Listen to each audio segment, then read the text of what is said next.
Okay. Hello बच्चों, नमस्कार, good morning. क्या हाल चाल हैं सभी के? उम्मीद करता हूँ बहुत अच्छे होंगे। और आज हम लोगों की मेंसुरेशन की हो सकता है आज लास्ट क्लास हो बच्चे। और आज हम इस चैप्टर को एंड कर दें। बहुत सारी चीज़ें बहुत डिटेल में हम लोगों ने सीखी हैं, पढ़ी हैं।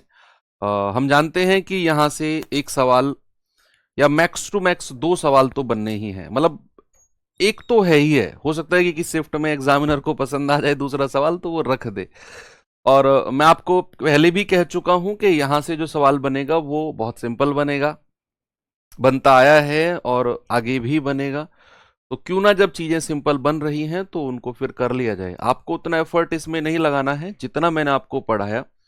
जस्ट फॉर्मूला और उसके ऊपर क्वेश्चन, फॉर्मूला क्वेश्चन, बस इतना ही आपने इस चैप्टर में करना है। आज हम लोग 3D कल हम लोगों ने शुरू कर चुके थे। हम बहुत सारी चीजें हमने की थी। घन घनाभ जो कि 3D मेंसुरेशन का मेन पार्ट है वो हमने किया।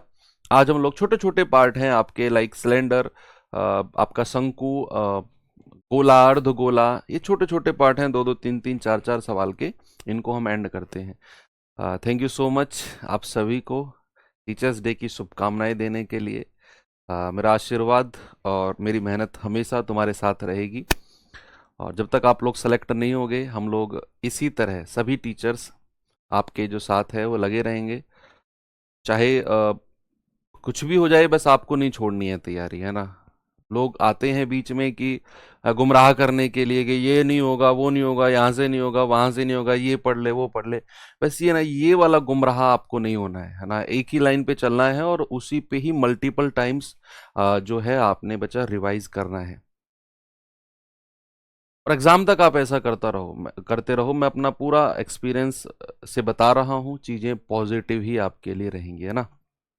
बाकी तो हम लोग रोज मिलते हैं। हमारे लिए, आपके लिए तो हर डे टीचर्स डे होता है।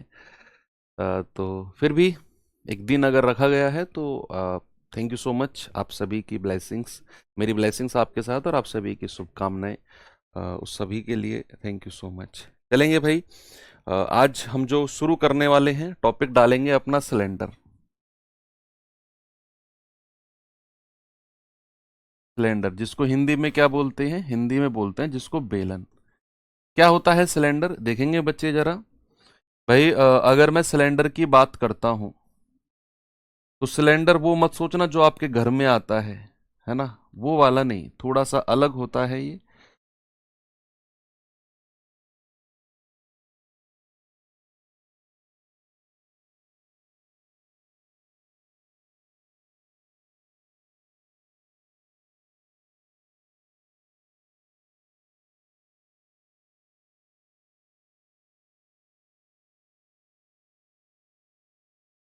कुछ इस तरीके से सिलेंडर जो है वो दिखाई देता है ना। कि ऊपर भी एक सर्कुलर होगा और नीचे भी एक सर्कुलर वाला पार्ट होगा, वृत्ताकार ऊपर, वृत्ताकार नीचे।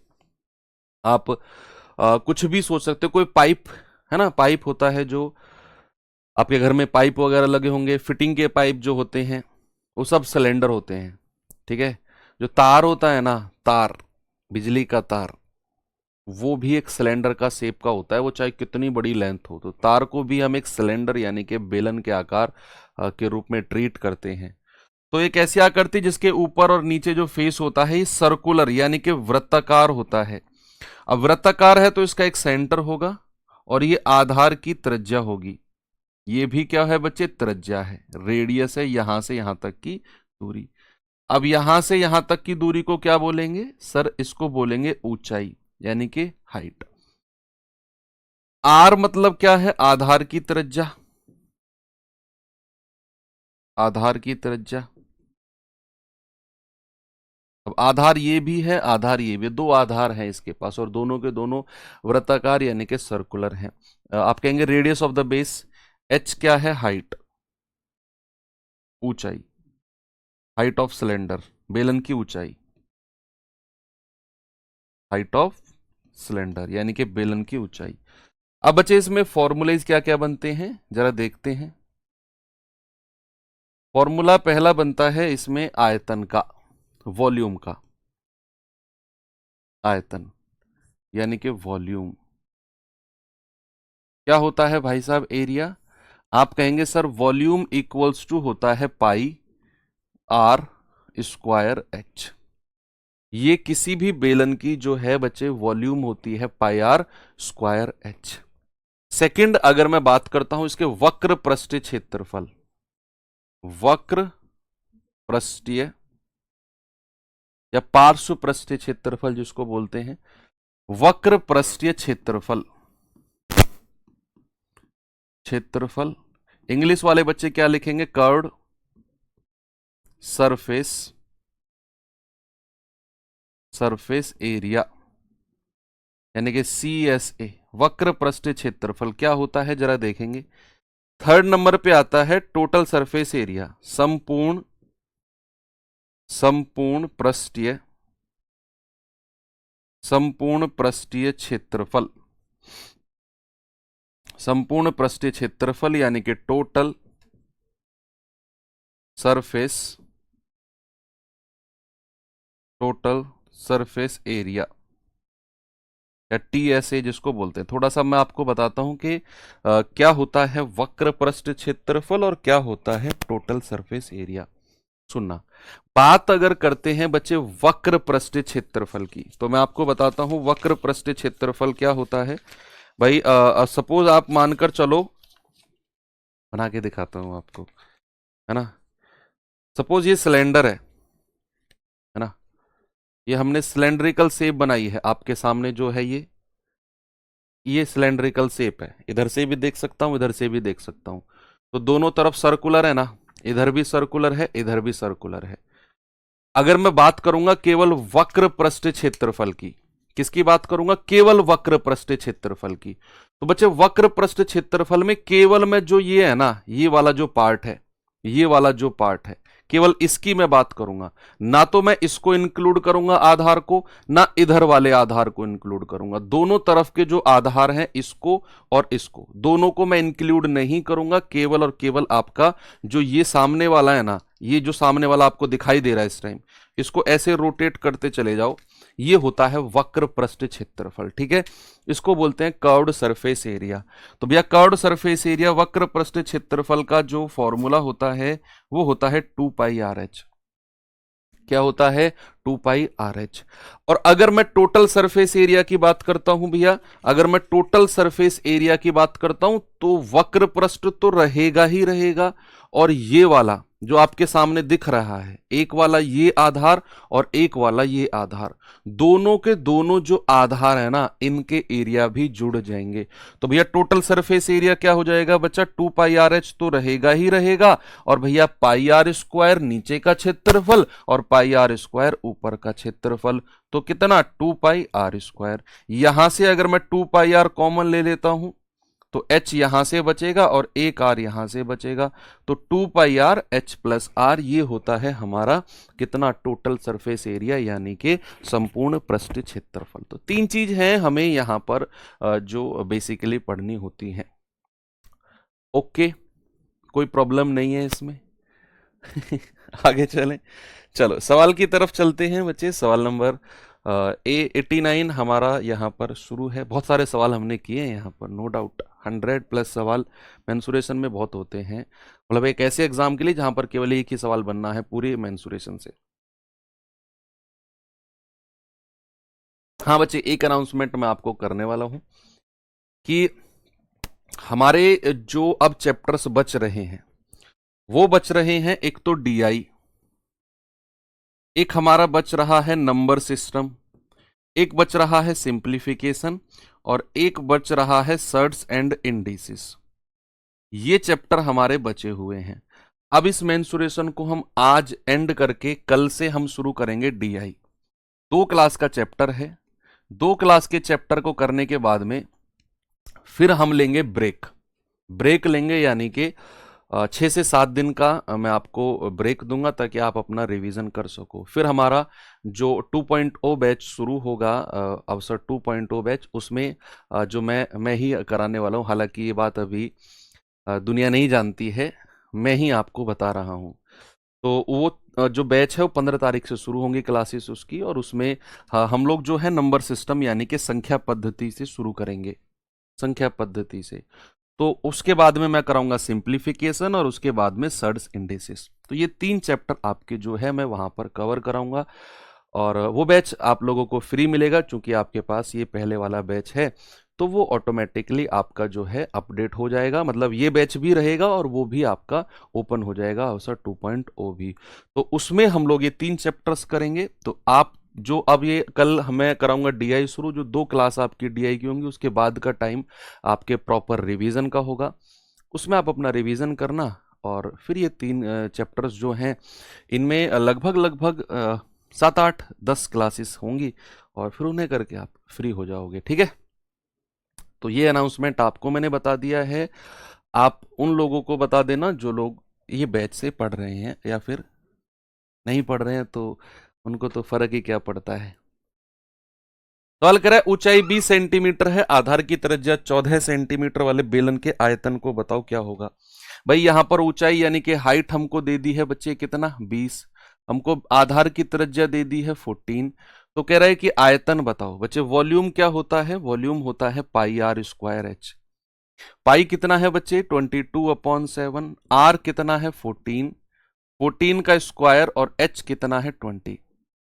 तो यहां पर हम कह सकते हैं 22/7 यानी कि 14 इंटू 14 और इंटू 20।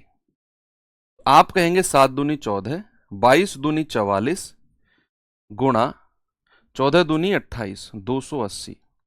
ठीक है भाई, जीरो तो लास्ट में रहेगा। 28 चौके 112 हासिल के 11, 28 चौके 112 और 11 123, 1 2 3 2 0। कहीं ऑप्शन में है, ऑप्शन नंबर सी। अब आप खुद देखो क्या जीडी में अब तक जितने भी आपने मेंसुरेशन में क्वेश्चंस किए हैं सारे के सारे इजी टू मॉडरेट ही है ना। आगे बढ़े हैं बच्चे, चलो। हाँ प्रैक्टिस सेट, अच्छा ये वाला बात भी अभी लीक करवाओगे क्या? करेंगे वो भी आप लोगों के लिए। तो प्रैक्टिस सेट अगर मैं नहीं लाया तो नाइंसाफी होगी, वो तो आएगा प्रैक्टिस सेट धमाकेदार। फिक्स करूंगा 100 प्रैक्टिस सेट, 100। मैं कह रहा हूं 100 प्रैक्टिस सेट कर लेना, और ये 100 प्रैक्टिस सेट अगर तुमने ईमानदारी से कर लिए तो 20 में से 20 नंबर की गारंटी मैं देकर चलूंगा आपको। ये 100 आपका बैच कंप्लीट होना चाहिए। 100 practice set, math 20 out of 20 की गारंटी मैं दे रहा हूं। चाहे आपके आज 5 नंबर आ रहे हो, चाहे 6 नंबर आ रहे हो, चाहे 8 नंबर आ रहे हो आपके 20 में से, मॉक टेस्ट में एग्जाम में 20 में से 20 ठोक के आओगे, ये मैं गारंटी आपको देता हूं। और प्रैक्टिस सेट कब से शुरू होगा, कैसे होगा, वो मैं आपको अभी नहीं बताऊंगा। सवाल करिए। आधार की त्रिज्या 63 सेंटीमीटर है, ऊंचाई 20 सेंटीमीटर वाले बेलन का वक्र पृष्ठ क्षेत्रफल बताओ कितना होगा। 20 प्रैक्टिस सेट का मतलब है 20 इंटू सॉरी 100 प्रैक्टिस सेट का मतलब है 100 इंटू 20, 20 क्वेश्चन का प्रैक्टिस सेट। 2000 क्वेश्चन आपको कराऊंगा और 2000 में से 20 सवाल डेफिनेटली आएंगे, बस डिजिट चेंज होंगी, डिजिट चेंज होंगे। मान लो ये सवाल मैंने प्रैक्टिस सेट में करा दिया ना, तो इतनी गारंटी मैं आपको दूंगा कि 63 की जगह 36 हो जाएगा, 20 की जगह 2 हो सकता है, बाकी लैंग्वेज सारी की सारी वही रहेगी जो प्रैक्टिस सेट में आपको मैं कराऊंगा। इतने सेलेक्टेड क्वेश्चंस आपके लिए छाट कर लाऊंगा अगर मैंने कराया तो।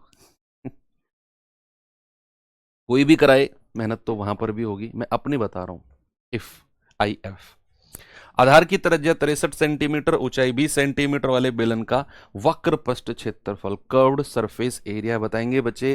कर्व्ड सरफेस एरिया का फॉर्मूला क्या होता है, ये होता है 2 पाई आर एच। क्या होता है बच्चे 2 पाई आर एच, यानी कि 2 गुणा पाई का मान कितना है 22/7, आर कितना है त्रिज्या है 63, एच कितना है बच्चा 20। तो 7 नाम 63, मेरा आंसर 9 का मल्टीपल होना चाहिए क्योंकि इस मल्टीप्लीकेशन में 9 आ चुका है, 9 आ चुका है। तो आपको इसको गुणा करने से पहले एक बार ऑप्शन में चेक करो, 9 की डिविजिबिलिटी, अंकों का योग, सम ऑफ डिजिट। 8 6 14 और 2 16, ये आंसर नहीं होगा। 7 6 13 4 17, आंसर नहीं होगा। 8 3 11 4 15, आंसर नहीं होगा। 9 7 16 2 18, आंसर हो जाएगा। भाई साहब मैं करूं कैलकुलेशन करने की जरूरत ही नहीं है। जैसे इतनी बड़ी कैलकुलेशन आई, आपने कैलकुलेट करने से पहले एक बार ऑप्शन में देखने से पहले देखा कि यार ये जब मल्टीप्लीकेशन होगा ना, तो 2 गुणा 22 गुणा 9 गुणा 20 मुझे करना है।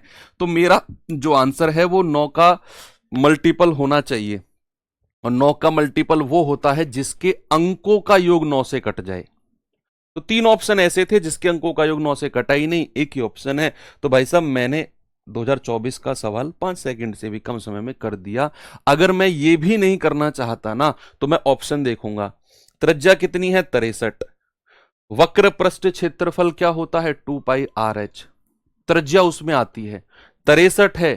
63 9 का मल्टीपल है, 9 सत्ते 63, 9 का मल्टीपल। तो आप ऑप्शन में 9 का मल्टीपल, इनकेस 2 ऑप्शन अगर मिल जाए 9 के मल्टीपल, तो फिर क्या चेक करेंगे? फिर जो ऑप्शन 22 से कट रहा है भाई साहब वो 11 से भी कटेगा, 11 से भी कटेगा। फिर 11 का मल्टीपल चेक कर लेते, अल्टरनेट वाला। यस, है ना। तो ये कितना आएगा बच्चे मल्टीप्लाई होकर? ये आएगा 7920 सेंटीमीटर स्क्वायर। चले आगे, अगला सवाल हमारे सामने ये रहा। किसी बेलन की ऊंचाई 6 मीटर है, उसके दोनों शीर्ष पृष्ठ क्षेत्रफल के योग का 3 गुना, ओके, किसी उसके वक्र पृष्ठ का 2 गुना है। आधार की त्रिज्या बताओ क्या होगी? The height of a solid right circular cylinder is 6 metre. Height आपको दे रखी है। यूट्यूब पर करोगी क्या प्रैक्टिस सेट? हाँ, यूट्यूब पर ही करूंगी, बिल्कुल यूट्यूब पर ही कराऊंगी प्रैक्टिस सेट में, ठीक है। तुम इस सवाल को करोगी? यार तुम पढ़ते तो हो नहीं, पता नहीं क्या तो लिखते हो, क्या बोलते हो, क्या सोचते हो।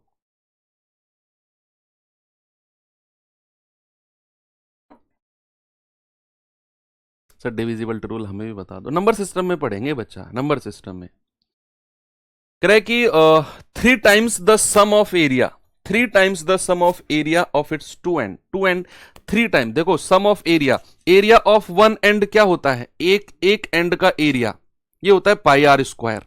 क्या होता है बच्चे? ये होता है पाई आर स्क्वायर। इधर वाला भी क्या होगा? दूसरी साइड का भी, ये भी पाई आर स्क्वायर।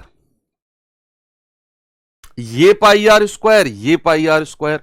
तो कह रहा है कि दोनों शीर्ष पृष्ठ क्षेत्रफलों के योग, दोनों शीर्ष यानी कि pi r square plus pi r square, दोनों का योग कितना हो गया? 2 पाई आर स्क्वायर। और कह रहा है उसका 3 गुना, 3 गुना करना है। Pi r square plus pi r square योग बोला है, तो 2 पाई आर स्क्वायर और उसका भी 3 गुना। कह रहा है कि वक्र पृष्ठ का 2 गुना है। वक्र पृष्ठ क्या बोला मैंने आपको? जो ये होता है, ये वाला, ये जो आपके सामने दिख रहा है ना, ये वाला, इसको मैं ऐसे घुमाता चला जाऊं तो ये होता है इसका वक्र पृष्ठ क्षेत्रफल, यानी कि 2 पाई आर एच। तो बच्चे अकॉर्डिंग टू क्वेश्चन उसने बोला है दोनों शीर्ष पृष्ठ क्षेत्रफलों का योग 3 times the sum of the area of its 2 end faces, यानी कि pi r square plus pi r square कितना होता है? 2 पाई आर स्क्वायर। और कह रहा है उसका 3 गुना, 3 गुना किसके बराबर है? कह रहा है वक्र पृष्ठ का 2 गुना है। 2 गुना है किसका बच्चे? 2 पाई आर एच का। ये वक्र पृष्ठ है, ये 2 पाई आर एच के बराबर है, ऐसा सवाल ने बोला है। तो क्या मैं यहां से पाई और 2 उड़ा दूं? एक आर से उड़ जाएगा, तो यहां बचेगा कितना? 3r बराबर 2h। तो बच्चे यहां से r अनुपात h कितना होगा? r के सामने 2, h के सामने 3। आपको उसने ऊंचाई दी रखी है भैया, ऊंचाई कितनी है? 6, यानी कि 3 यूनिट का मान अगर 6 है तो 2 से गुणा करना पड़ा है। तो भैया 2 यूनिट का मान कितना हो जाएगा 2 से गुणा करके? सर 2 दूनी 4, यानी कि ये उसकी क्या हो जाएगी बच्चा? ये त्रिज्या हो जाएगी, यानी कि रेडियस ऑफ द बेस हो जाएगा। ऑप्शन नंबर ए हमारा बिल्कुल सही है, रेडियस ऑफ द बेस। ठीक है भैया, आगे बढ़े। चलो ये सवाल देखेंगे, जीडी 2023 का पूछा गया सवाल है। क्या है सवाल में जरा देखना। सवाल है कि एक बेलन की ऊंचाई में 25% की वृद्धि की जाती है, बेलन की ऊंचाई में, और इसके आधार की त्रिज्या में 15% की कमी की जाती है, तो उसके वक्र पृष्ठ क्षेत्रफल में प्रतिशत वृद्धि या कमी। मैंने आपको मेंसुरेशन में हर सवाल में जब भी ऐसा आया है एक सिंपल सी बात बोली है कि जब भी ये प्रतिशत वृद्धि या कमी का सवाल आए तो आपका सबसे पहला फोकस जाना चाहिए कि सवाल में पूछा क्या है। उसने पूछा है वक्र पृष्ठ क्षेत्रफल के बारे में, तो आपको वक्र पृष्ठ क्षेत्रफल यानी कि कर्व्ड सरफेस एरिया का बच्चे फॉर्मूला पता होना चाहिए, 2πr(h). अब यहां पर हमें ना तो 2 से मतलब है ना पाई से मतलब है, हमारा मतलब केवल r से है और h से है, कांस्टेंट टर्म से कोई मतलब नहीं है, 2 पाई से कोई मतलब ही नहीं है हमारा। अब r से मतलब है, h से मतलब है। r कितनी बार आया है? एक बार। h कितनी बार आया है? एक बार। तो भैया 25% का फ्रैक्शन प्यारे भाई कितना होता है? 1/4। 15% का फ्रैक्शन 5 या 15, 20 पंजे 100, 3/20। अब कह रहा है कि ऊंचाई जो है बच्चे, उसने बोला है ऊंचाई जो है 25% की वृद्धि होती है। ऊंचाई हमारी कितनी बार आई है? एक बार। तो एक बार 25% की वृद्धि यानी कि 4 से 5 कर दो। फिर उसने कहा त्रिज्या में 15% की कमी होती है, यहां फोकस करना, कमी हो रही है। तो त्रिज्या फॉर्मूले में कितनी बार आई है? एक बार। तो भैया एक बार इसमें कमी कर दो, 20 में से घटाकर कितना? 17 कर देंगे। तो ये आ जाएगा 20 चौके 80, ये हाइट में कमी हो गई, ये त्रिज्या में कमी हो गई, 17 पंजे 85। भैया कितने की वृद्धि हुई है? देखो हमारा जो वॉल्यूम है, जो हमारा सॉरी वक्र पृष्ठ क्षेत्रफल, कर्व्ड सरफेस एरिया जो है बच्चे वो 80 से 85 यानी कि प्लस हुआ है, तो कमी का तो कोई मतलब ही नहीं बनता है, जो भी होगी वृद्धि होगी। तो प्रतिशत निकालना है तो 5/80 गुणा 100, तो 20 चौके 80, 20 पंजे 100, 5 पूरे 25/4% की वृद्धि, या 4 छिंग 24, 4 दूनी 8, 4 पंजे 20, 6.25% की वृद्धि। ऑप्शन नंबर ए हमारा सही है। बस आपने एक ही चीज देखनी है कि जब भी परसेंटेज चेंज का क्वेश्चन आएगा तो वो पूछ क्या रहा है, आयतन में प्रतिशत वृद्धि या कमी पूछ रहा है, वक्र पृष्ठ कर्व्ड सरफेस में पूछ रहा है, टोटल सरफेस में पूछ रहा है, बस आपने यही देखना है, उसका फॉर्मूला लिखना है और दैट्स ऑल। सवाल करेंगे जरा।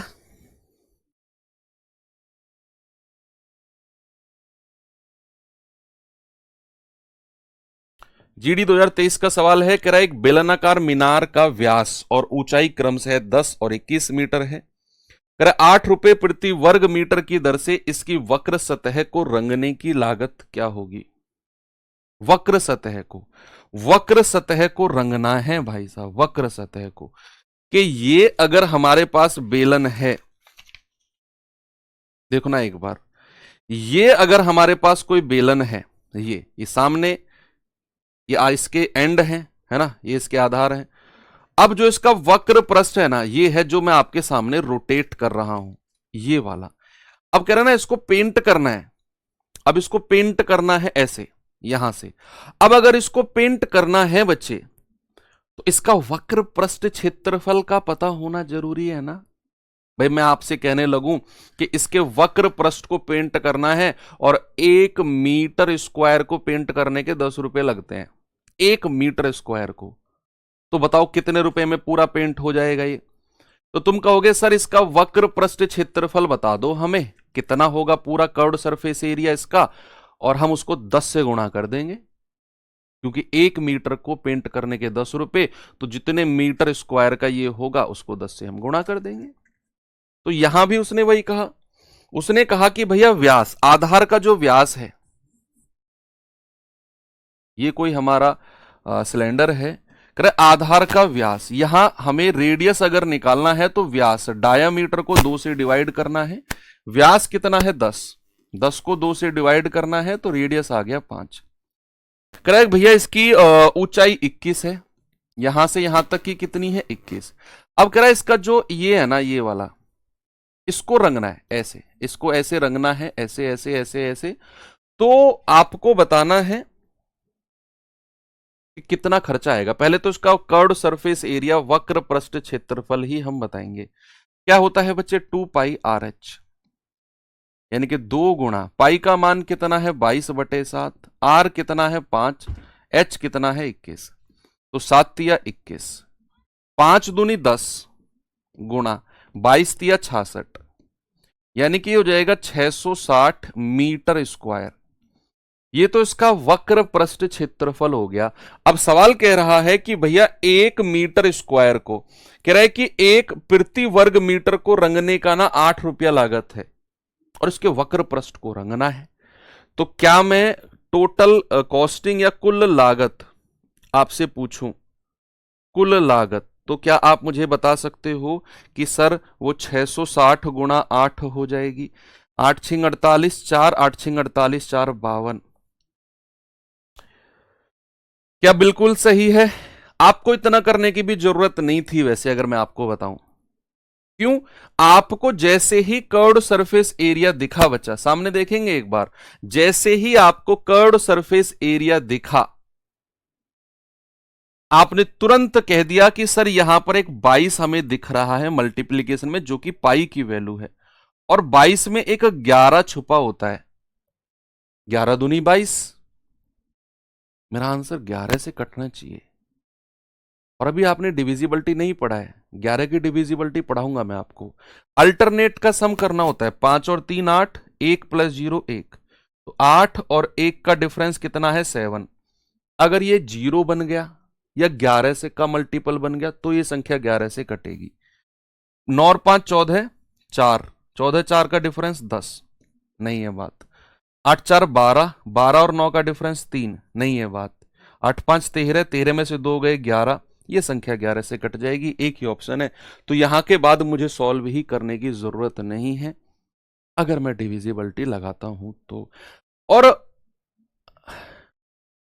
और भी आगे है कि उसने 8 रुपए प्रति वर्ग मीटर से बोला है ना इसको पेंट करना, यानी कि जब मैं अपना क्षेत्रफल निकाल लूंगा वक्र पृष्ठ, तो मुझे 8 से मल्टीप्लाई करना होगा, 8 से। तो मेरा आंसर 8 से कटना चाहिए। 8 की मल्टीप्लिसिटी होती है लास्ट की 3 अंक कटने चाहिए 8 से। किसी भी संख्या के अगर लास्ट के 3 अंक 8 से कट गए तो पूरी संख्या 8 से कटेगी। तो लास्ट के 3 अंक चेक करना जरा इन ऑप्शंस में। 8 एकम 8, 5, नहीं 8 से नहीं कटेगा। 8 छिंग 48, 1, 8 से नहीं कटेगा। 8 एकम 8, 8 दूनी 16, 2, 8 से नहीं कटेगा। 8 तिया 24, 8 पंजे 40, 8 से कट जाएगा। तो फिर आपको ये करने की भी जरूरत नहीं है। लेकिन ये कब करना है? जब आप प्रैक्टिस कर रहे हो। एग्जाम में ये चीजें अप्लाई तब होती हैं जब आपकी बहुत सारी प्रैक्टिस हो। मैं फिर कह रहा हूं आपको। आएंगे बच्चे इस सवाल पे जरा, करिए सवाल को। क्या है सवाल में? कह रहा है कि एक बेलनाकार टैंक की क्षमता 5632 मीटर क्यूब है। आधार का व्यास इसका 16 है, तो गहराई यानी कि वही ऊंचाई आपसे पूछी है। व्यास बच्चे आपको डायामीटर उसने दिया है कितना बच्चे? 16। तो रेडियस क्या होता है आप जानते हैं, दुनिया जानती है, डायामीटर का आधा। 16/2 यानी कि 8। और उसने वॉल्यूम आपको दे रखी है 5632 मीटर का क्यूब। अब यहां से वॉल्यूम बराबर क्या हो जाएगा? पाई आर स्क्वायर एच। पाई का मान है 22/7। आर कितना है? 8 का स्क्वायर इंटू एच, बराबर किसके हो जाएगा? 5632 के। यस। तो यहां से 11 से काटेंगे, 11 दूनी 22, 11 पंजे 55, 1, 11 एकम 11, 11 दूनी 22। 2 से कटेगा, 2 दूनी 4, 1, 2 पंजे 10, 2 छिक्के 12। तो 8 अट्ठे 64/7 गुणा एच बराबर 256।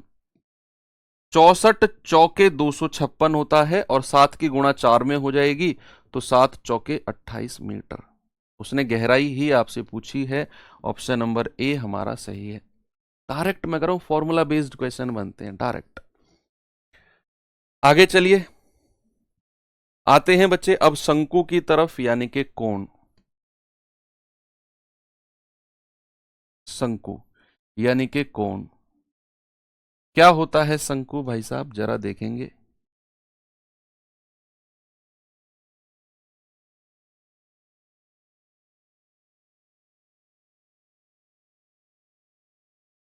ये होता है आपका शंकु। बर्थडे कैप, जन्मदिन मना है कभी किसी का तुम में से? एक दो का तो मना होगा। तो जो बर्थडे कैप होती है ना सर पे रखने वाली, दैट इज शंकु। उसी को ही कोन बोलते हैं। आइसक्रीम खाई है ना वो कोन वाली, दैट इज शंकु। तो उसका जो आधार होता है क्या वो सर्कुलर नहीं होता है, वृत्ताकार होता है ना। अगर वृत्ताकार होता है तो उसका एक सेंटर होगा और आधार की त्रिज्या होगी। ठीक है भैया। दूसरी बात, अगर मैं ऊपर वाले पॉइंट से इस सेंटर को मिला दूं तो ये हमारी क्या बनती है, ऊंचाई बनती है। क्या बनती है, ऊंचाई बनती है। अब इसमें एक और बात आती है, इसमें आती है ये वाली साइड। ये वाली साइड जरा देखेंगे बच्चे इस बात को आप, इसमें यहां पर थोड़ी सी ये वाली साइड की भी बात होती है। ये वाली दोनों तरफ ही हम कह सकते हैं, ये वाली साइड। तो इस वाली साइड को क्या बोलते हैं, इस वाली साइड को बोलते हैं तिर्यक ऊंचाई। क्या बोलते हैं बच्चे, तिर्यक ऊंचाई, या लेटरल साइड भी इसको बोला जाता है। स्लेंट हाइट भी इसको बोला जाता है, स्लेंट हाइट, तिर्यक ऊंचाई, जिसको हम एल से नाम बोलेंगे। इसको क्या बोलेंगे बच्चे, इसको हम बोलेंगे एल। ये होता है क्या, आधार की त्रिज्या, आधार की त्रिज्या। इंग्लिश वाले बच्चे क्या लिखेंगे, radius of the base. H क्या होता है आपका, ऊंचाई, यानी कि हाइट, हाइट। ठीक है। तो यही इसमें तीन चार चीज हैं जो पूछी जाती हैं। अगर मैं इसका फॉर्मूले की बात करता हूं तो सबसे पहला फॉर्मूला आता है बच्चे इसके वॉल्यूम का, किसका, आयतन का। तो इसका वॉल्यूम क्या होता है, 1/3, यानी कि उसका 1/3 होता है, बेलन का 1/3, 1/3 पाई आर स्क्वायर एच। बेलन का कितना एरिया होता है बच्चा, पाई आर स्क्वायर एच, और उसका 1/3 कर दो, वो शंकु का एरिया बन जाएगा। अगर मैं इसके वक्र पृष्ठ क्षेत्रफल, वक्र पृष्ठीय क्षेत्रफल, इंग्लिश वाले बच्चे कर्व्ड सरफेस एरिया लिखेंगे, मैं शॉर्ट फॉर्म में लिख दूंगा CSA, कर्व्ड सरफेस एरिया। ये होता है पाई आर एल। एल यहां पर स्लेंट हाइट हमको लेनी होती है, पाई आर एल। दूसरा अगर मैं कहूंगा इसका संपूर्ण पृष्ठ क्षेत्रफल, संपूर्ण पृष्ठीय क्षेत्रफल, इंग्लिश वाले बच्चे लिखेंगे total surface area, short form है TSA। ये होता है पाई आर और ब्रैकेट में L plus r, pi r और ब्रैकेट में L प्लस आर। अब यहां पर सबसे बड़ा सवाल आता है कि सर L की वैल्यू कैसे निकाली जा सकती है। बच्चे अब आप एक बार देखना सामने, मैं क्या करने वाला हूं, मैं इस वाले त्रिभुज की बात कर रहा हूं, इस वाले त्रिभुज की बात कर रहा हूं, इस वाले की। क्या ये आपको राइट एंगल ट्रायंगल दिखता है, ये वाला त्रिभुज जो चमक रहा है, राइट एंगल ट्रायंगल। इसको अगर मैं यहां अलग से बना दूं तो ये हमारी हाइट है, ये हमारा रेडियस है, और ये हमारी स्लेंट हाइट है। तो क्या बच्चा, L का स्क्वायर बराबर H का स्क्वायर प्लस R का स्क्वायर। किसकी थ्योरम है ये, बाबा की।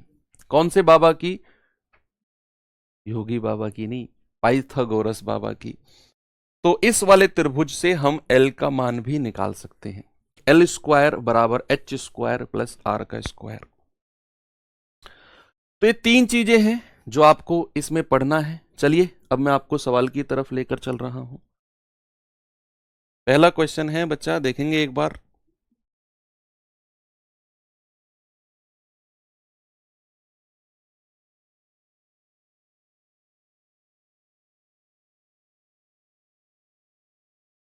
सवाल है, एक शंकु की ऊंचाई 15 सेंटीमीटर है, आधार की त्रिज्या 14 सेंटीमीटर है, तो शंकु का आयतन कितना होगा।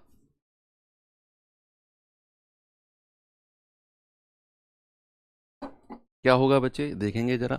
भाई हाइट हमको कितनी दे रखी है, 15। हमको रेडियस ऑफ द बेस कितना दे रखा है, 14। और हमसे आयतन वॉल्यूम पूछा है, वो होता है 1/3 पाई आर स्क्वायर एच। यानी कि 1/3 प्यारे भाई, पाई का मान है 22/7, आर स्क्वायर यानी कि 14 × 14, एच यानी कि 15। आप इसको सॉल्व करेंगे, आप ना डिविजिबिलिटी चेक कर सकते हो। मेरा आंसर जो है, देखो यहां 22 हमारा गुणा में है और 22 को हम 11 गुणा 2 बोलते हैं, 11 दूनी 22। 11 से कटना चाहिए मेरा आंसर। सॉल्व करने से पहले जरा देखते हैं, 11 से कटने वाला यानी कि अल्टरनेट का सम। 3 2 5 और 4 प्लस 0 4, 5 और 4 का डिफरेंस 1, नहीं बात नहीं बनेगी। 6 और 2 8, 8 प्लस 0 8, डिफरेंस कितना आया 0। ये 11 से कट सकता है, सॉरी कटेगा, तो ये आंसर हो सकता है। 8 और 3 11, 0 0 0, 11 का और 0 का डिफरेंस 11, ये हो सकता है। 4 और 3 7, 7 और 2 का डिफरेंस 5, ये आंसर नहीं होगा। अब मेरा आंसर इन दोनों में से कोई होगा, इन दोनों में से कोई होगा। अब हम क्या करें, अब हम क्या करें, अब हमें किसी और का जो है डिविजिबिलिटी वो चेक करनी है। क्या 7 से भी कटेगी ये?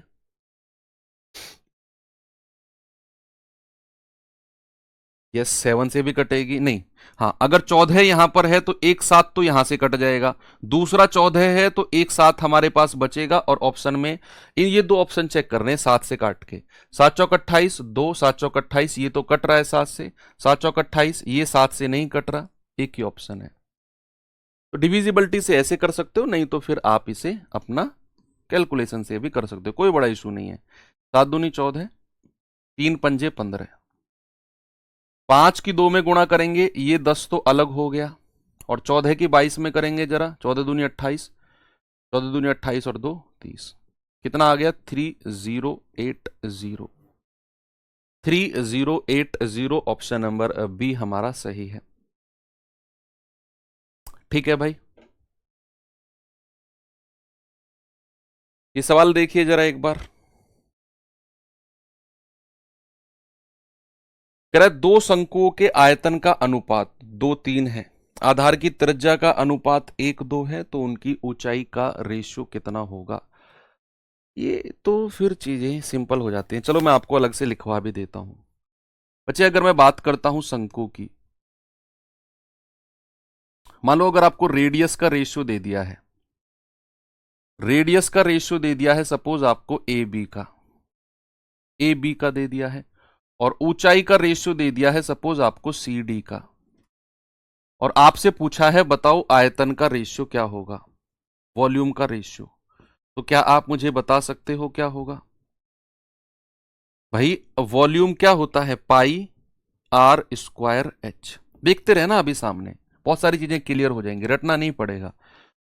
तो हमें पाई से तो मतलब होता ही नहीं है जब मैं बात करता हूं रेशियो की, पाई से तो कोई मतलब नहीं है। मतलब है कांस्टेंट टर्म से, यहां आर स्क्वायर है और यहां एच है, यानी कि आर का स्क्वायर किया गया है, और हमारे पास तो ए और बी केवल आर का रेशियो है।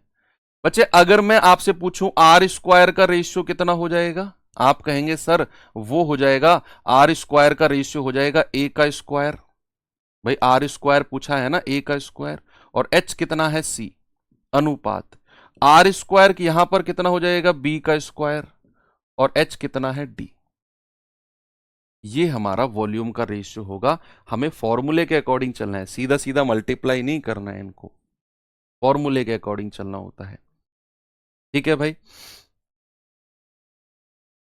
चलो सवाल में थोड़ा सा देखते हैं। कह रहा है कि दो शंकुओं के आयतन का रेशियो है 2 3, उनके आधार की त्रिज्या का रेशियो है 1 2, तो उनकी ऊंचाई का रेशियो कितना होगा। बच्चे यहां पर त्रिज्या का रेशियो दे रखा है, रेडियस का रेशियो कितना है 1 2, हाइट का रेशियो हमारे पास नहीं है, हम उसको ए और बी मान लेते हैं हाइट को। तो वॉल्यूम का रेशियो कितना हो जाएगा आयतन का, वॉल्यूम का रेशियो उसने हालांकि दिया हुआ है 2 3, मैं अभी लिखूंगा नीचे 2 3, यहां पर लिख दे रहा हूं मैं। यहां से वॉल्यूम का रेशियो क्या बनेगा आप मुझे बता सकते हो क्या? आप कहोगे सर वॉल्यूम होता है पाई आर स्क्वायर एच, कितना होता है पाई आर स्क्वायर एच, हालांकि 1/3 होता है। हमें 1/3 से मतलब ही नहीं है बच्चा, हमें 1/3 से मतलब ही नहीं है, हमें मतलब है आर स्क्वायर इंटू एच से, आर स्क्वायर। तो आर स्क्वायर करना है तो बच्चे ये हो जाएगा 1 का स्क्वायर, एच को मैंने इधर ए माना है, इधर कितना हो जाएगा 2 का स्क्वायर, और यहां इसको बी माना है। तो ये कितना हो जाएगा ए अनुपात 4 बी, कितना हो जाएगा बच्चे ए रेशियो 4 बी। तो क्या मैं ये कह सकता हूं a बटा 4b बराबर 2/3? यस, ये 4 ऊपर चला जाएगा तो a बटा b कितना हो जाएगा बच्चा? ये 4 ऊपर चला गया तो 4 दूनी 8/3। तो हमारी ऊंचाई का रेशियो उसने पूछा है, आंसर कितना मिल गया? आंसर मिल गया ऑप्शन नंबर बी। अगेन आप देखो, मुझे दिया हुआ था शंकु के आयतन का रेशियो, वॉल्यूम का रेशियो 2:3। ये बेलन में भी ऐसे ही करना पड़ेगा आपको अगर आया तो। आधार की त्रिज्या का रेशियो भी दे दिया 1:2। अब मैंने त्रिज्या का रेशियो 1:2 तो लिखा, हाइट का रेशियो मैंने ए बी लिख दिया जो उसने पूछा है, और नीचे हमें वॉल्यूम यानी कि आयतन लेना है जो कि 1/3 पाई आर स्क्वायर एच होता है। मैंने कहा जब भी बात आएगी किसकी? वॉल्यूम की, सॉरी रेशियो की, तो हमें कांस्टेंट टर्म से मतलब नहीं होता, 1/3 पाई से मतलब नहीं है, हमें मतलब है आर स्क्वायर एच से।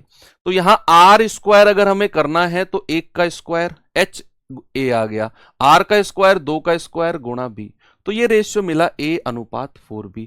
और नीचे आयतन का रेशियो 2:3 दे रखा है, मतलब a बटा 4b बराबर 2/3। ये 4 यहां से उठ के ऊपर पहुंचेगा तो 4 दूनी 8/3, a और b का रेशियो हमें मिल जाएगा। बड़ा अच्छे सवाल है, आप इस पे स्टार लगा सकते हो ऐसे सवालों पे। इस सवाल को देखेंगे बच्चे जरा।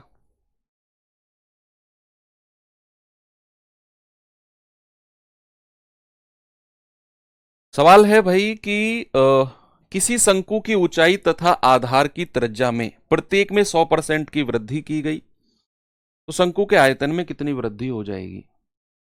जल्दी से बताएंगे बच्चे आप लोग।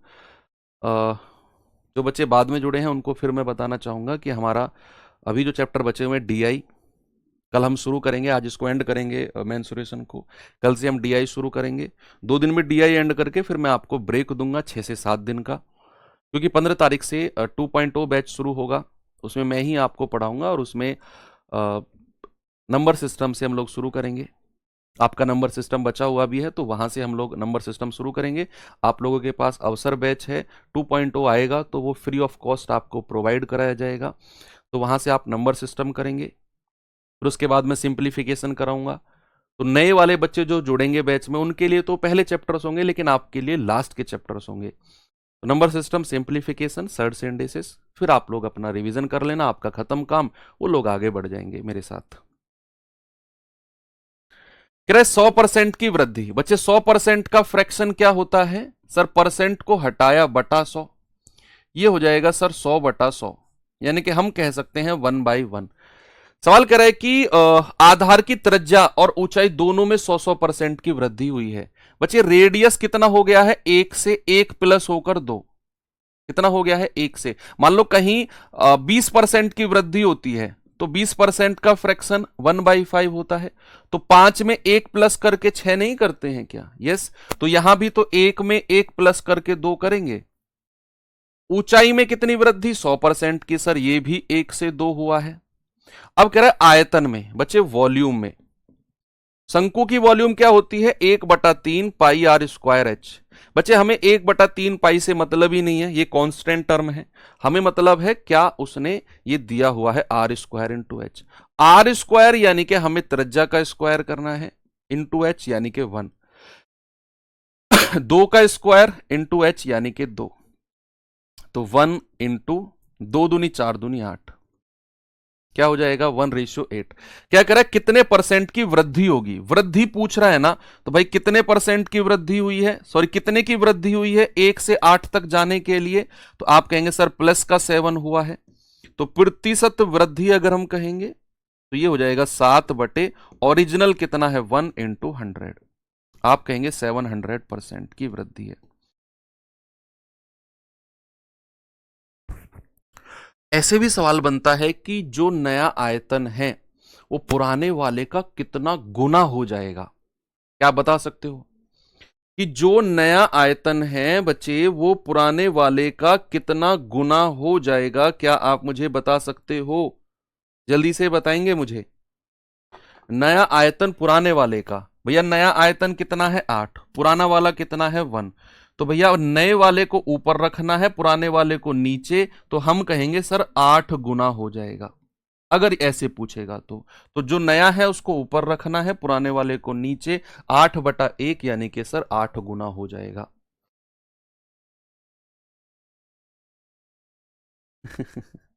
सर आप भी हमारे साथ रुक जाना, उनको जाने देना है। नहीं बच्चे, ऐसा नहीं है, एक अध्यापक का यही तो धर्म होता है। चलेंगे आगे, आप लोग निकल जाओगे, सेलेक्ट हो जाओगे, जॉब लग जाएगी। हम लोगों का काम है रोटेशन में करना, रोटेशन में काम करना होता है हम लोगों का।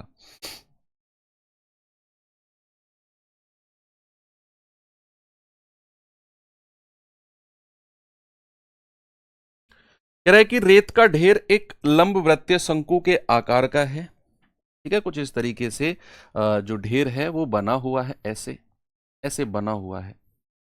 कह रहे कि भैया इसका तिर्यक ऊंचाई, तिर्यक यानी कि स्लैंट हाइट आपको दे रखी है 10। ये एल का मान आपको दे रखा है, और उसने बोला है कि आधार का व्यास, रेडियस क्या होता है d/2, अब व्यास कितना है 16 फीट, 16/2 ये हो जाएगा 8।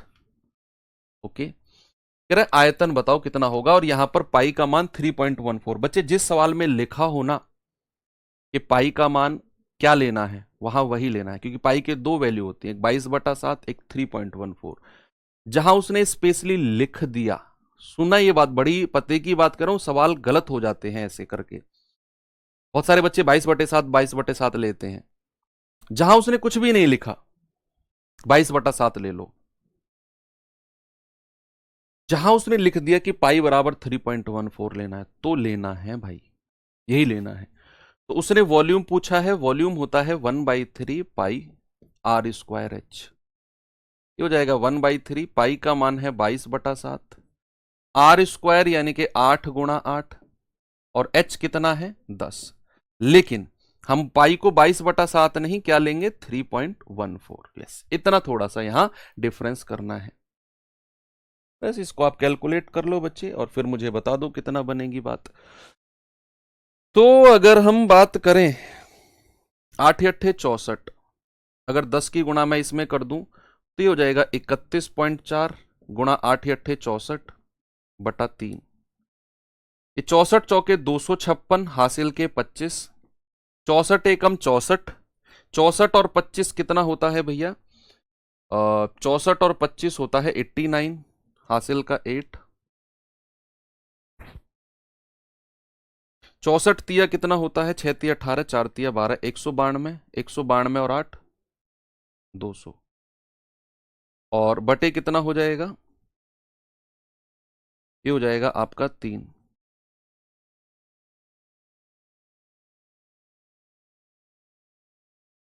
ओके,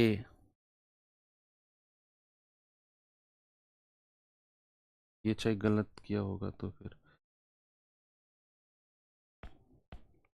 31.4, 64 चौके 256, हासिल के 25, 64 एकम 64 और 25 89, हासिल का 8, 4 तिया 192 और 8 200 बटे 3, 3 छिंग 18, 6 टाइम्स जाना चाहिए। क्या लिया है हमने यहाँ पर, गड़बड़ क्या की है, ओहो ओहो, sorry sorry sorry sorry sorry, हमने एल ले लिया ना, हमें एच लेना है। सॉरी बच्चे, ये बाई मिस्टेक हुआ है ऐसा मुझसे, है ना, हमें एच की वैल्यू लेनी है, हमें यहाँ एच की वैल्यू चाहिए, πr² है ना, दिमाग से आउट हो गई बात।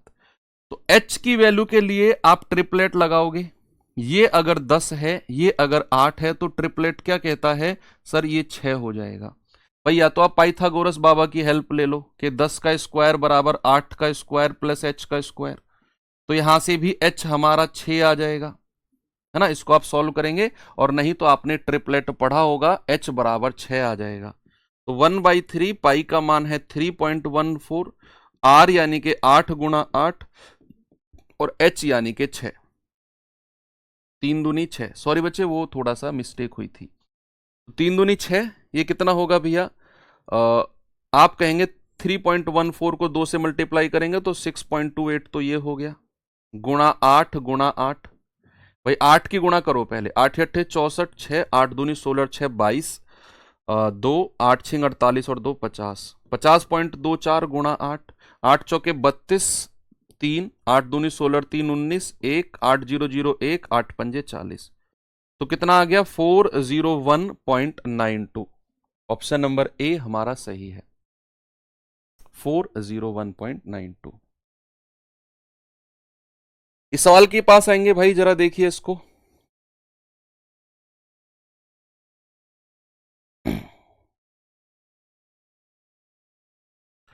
सवाल है, एक ठोस शंकु को 30 पैसे प्रति सेंटीमीटर स्क्वायर की दर से रंगने की जो लागत है वो 660 रुपए है। ओके? यदि शंकु की तिर्यक ऊंचाई है 15 सेंटीमीटर तो त्रिज्या ज्ञात कीजिए कितनी होगी। भाई शंकु को रंगना है, शंकु को रंगना है 30 पैसे पर सेंटीमीटर स्क्वायर से और लागत आई है 660। अगर मुझे शंकु का वक्र पृष्ठ क्षेत्रफल लेना है, शंकु का वक्र पृष्ठ, भाई उसने शंकु को रंगा है तो ऐसे रंगा होगा कुछ इस टाइप में। ये अगर हमारा शंकु है तो उसने रंगा होगा ऐसे, है ना। और उसने बोला है कि 1 सेंटीमीटर स्क्वायर को रंगने के 30 पैसे लगते हैं और टोटल खर्चा 660 आया है। अगर मुझे इसका क्षेत्रफल निकालना है, कर्व्ड सरफेस एरिया, अगर बच्चे मुझे इसका चाहिए तो 660 रुपए हैं और 30 पैसे। पैसे को अगर मैं रुपए में बदलूंगा तो बटे 100 करूंगा और ये बटा 100 यहां पर आ जाएगा। 0 से 0 गया है, 3 दूनी 6, 3 दूनी 6, 0। 220 गुणा 100 यानी कि 2200 सेंटीमीटर स्क्वायर। ये कर्व्ड सरफेस एरिया आ गया किसका? आपके शंकु का कर्व्ड सरफेस एरिया। कह रहा तिर्यक ऊंचाई 15 है, ये स्लैंट हाइट है, स्लैंट हाइट। ये हमारी h है, ये हमारा क्या है? r है। कर्व्ड सरफेस एरिया क्या होता है बच्चे? पाई आर एल, और ये कितना दे रखा है? 2200। तो यहां से पाई का मान है 22/7, आर हमें नहीं पता, एल हमें तिर्यक ऊंचाई दे रखी है 15 बराबर 2200। तो 22 से ये जाएगा 100 बार और 5 तिया 15, 5 20 यम 100। तो आर कितना हो जाएगा? 7 दूनी 14, 140/3। अच्छा, ये उसने रंगना क्या टोटल सरफेस एरिया को रंगा है क्या? उसने क्या टोटल सरफेस एरिया को रंगा है क्या? फिर क्योंकि यहां से अगर मैं कर्व्ड सरफेस एरिया को रंग रहा हूं तो 2200। देखो उसने बोला नहीं है कि कौन से एरिया को उसने रंगा है। अगर मैं टोटल सरफेस एरिया को रंगता हूं तो फिर कहानी कुछ और होगी, तो फिर कहानी कुछ और होगी। एक बार टोटल सरफेस एरिया देखना कितना आएगा। अगर मैं इसको टोटल सरफेस एरिया को मानता हूं 2200 तो फिर हमारी कहानी कुछ और हो जाएगी। फिर हो जाएगी पाई आर और ब्रैकेट में एल प्लस आर बराबर 2200, अगर टोटल सरफेस एरिया को रंगने की बात आएगी तो फिर हमारा ये हो जाएगा, है ना। कई बार वो मेंशन नहीं करता है सवाल में कि कौन से सरफेस एरिया को रंगा है, तो फिर हमें थोड़ा सा एक दो बार मेहनत करनी पड़ेगी। 22/7 त्रिज्या हमको चाहिए, एल कितना है हमारा? 15 प्लस आर बराबर 2200। तो 22 से पूरा 100 बार जाएगा और ये 7 उधर जाकर 100 में गुणा होगा तो आर और 15 प्लस आर बराबर 700। कितना है बच्चे? 700। अब यहां हम क्या करेंगे? ऑप्शन की हेल्प लेंगे। यहां बच्चे हम ऑप्शन की हेल्प लेंगे भाई। क्या हम ऑप्शन की हेल्प ले सकते हैं? वहां से हमारी त्रिज्या क्या हमको मिल जाएगी? अगर मैं 40 रखता हूं तो 40, 40 और 15 कितना है? 40 और 15 है आपका 55। ये 700 के बराबर नहीं जाएगा। अगर मैं 20 रखता हूं तो 20 और 15 कितना हो जाएगा आपका? 35 और 35 दूनी 70, 700 बन जाएगा। यानी कि बच्चे हमारा जो रेडियस है, हमारी जो त्रिज्या है वो कितनी है? 20 सेंटीमीटर। कितनी है भाई? 20 सेंटीमीटर। फिर हमें ऑप्शन की हेल्प, हाँ ठीक है। तो फिर उसने यहां पर क्या किया है? ऐसे भी रंगा है और इसके आधार को भी रंगा है उसने, इसके आधार को भी रंगा है और कुछ उसने कर्व्ड सरफेस एरिया को भी रंगा है, सारे को रंगा है उसने। फिर ऐसे सवाल में माना गया है। ठीक है भाई, चलेंगे आगे। बात आती है बच्चे अब गोला। देखो गोला एक ऐसी आकृति जिसको मैं बोर्ड पर नहीं बना पाऊंगा, स्फेयर। इसको बोर्ड पर बनाना इम्पॉसिबल है। मैं बोर्ड पर केवल और केवल एक ऐसी आकृति बना पाऊंगा जिसको आप ये कहेंगे सर ये तो सर्कुलर लग रहा है, ये तो सर्कल लग रहा है। हाँ, गोला के ना एग्जाम्पल बहुत सारे हो सकते हैं। गोला के एग्जाम्पल हो सकते हैं, जैसे मान लो आपने बॉल, गेंद होती है, उसको आप कह सकते हो सर वो गोला है एक। फुटबॉल, वॉलीबॉल, है ना। सर्कुलर शेप होती है जो सर्कुलर शेप तो 2D में हम दिखा सकते हैं, 3D में बॉल को दिखाना इम्पॉसिबल है, तो उनको कहते हैं हम गोला, है ना। तो गोला है तो भैया उसका एक सेंटर होगा और एक त्रिज्या होगी। अभी सर्कल मत समझना, इसको गोला समझना, थोड़ा फील करना इस बात को। तो यहां पर अगर इसका एक रेडियस है तो इसका वॉल्यूम जो होगा, इसका जो आयतन होगा, हिंदी वाले बच्चे लिखेंगे वॉल्यूम होता है बच्चे इसका 4/3 पाई आर क्यूब। क्या होता है मेरे भाई? इसका वॉल्यूम होता है 4/3 पाई आर क्यूब। ओके।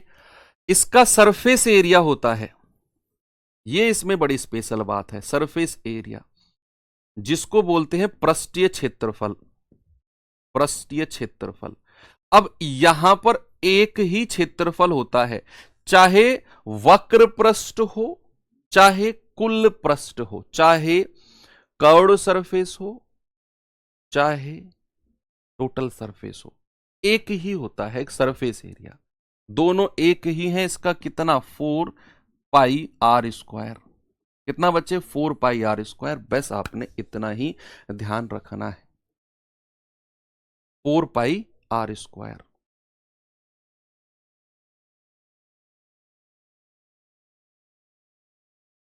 चलो ठीक है, बस यही दो चीजें जो इसमें हैं। एक चीज और है कि मान लो ये कोई हमारा गोला है और ये ना, ये इसके अंदर की लेयर है ना, ये इसके अंदर की लेयर है, ये इसकी मोटाई है ना, थिकनेस जिसको बोलते हैं। मान लो ये x यूनिट की है, x बराबर क्या है? थिकनेस। थिकनेस है ना, कितना ये मोटा है। इसका एक सेंटर होगा r, और ये क्या है? Capital R। तो अगर मैं कैपिटल R में से स्मॉल r माइनस करता हूं तो मुझे थिकनेस मिल जाएगी, मोटाई मिल जाएगी। कितना बच्चे? x। मैं अगर कैपिटल R में से स्मॉल r घटाता हूं तो थिकनेस तो मिलना है ही भैया। यस। अब अगर मैं इसके आयतन की बात करता हूं, मैं बात करता हूं इसके आयतन की, इसका ये वाला आयतन, ये वाला आयतन, है ना। तो मोटाई का आयतन, मोटाई का आयतन, या फिर volume of thickness, volume of thickness क्या होगी बच्चे? वो होगी 4/3 पाई r³ minus 4/3 pi small r³। या फिर मैं कह सकता हूं 4/3 पाई कॉमन ले लूं और r³ माइनस r³। बस इतना आपने करना है। ऐसे ही सरफेस एरिया, ऐसे ही सरफेस एरिया के बारे में बात होगी। अर्धगोला भी पढ़ेंगे, तसल्ली तो रखो। चलो आते हैं सवाल की तरफ। देखिए बच्चे सवाल को जरा, इसमें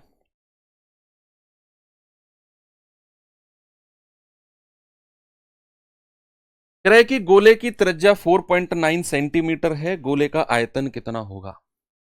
गोले का आयतन कितना होगा?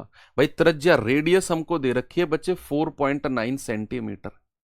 वॉल्यूम क्या होती है? 4/3 पाई r³। पाई r³। तो यहां पर आप ना डिविजिबिलिटी से करोगे तो बेहतर है, मुझे लग रहा है ऐसा।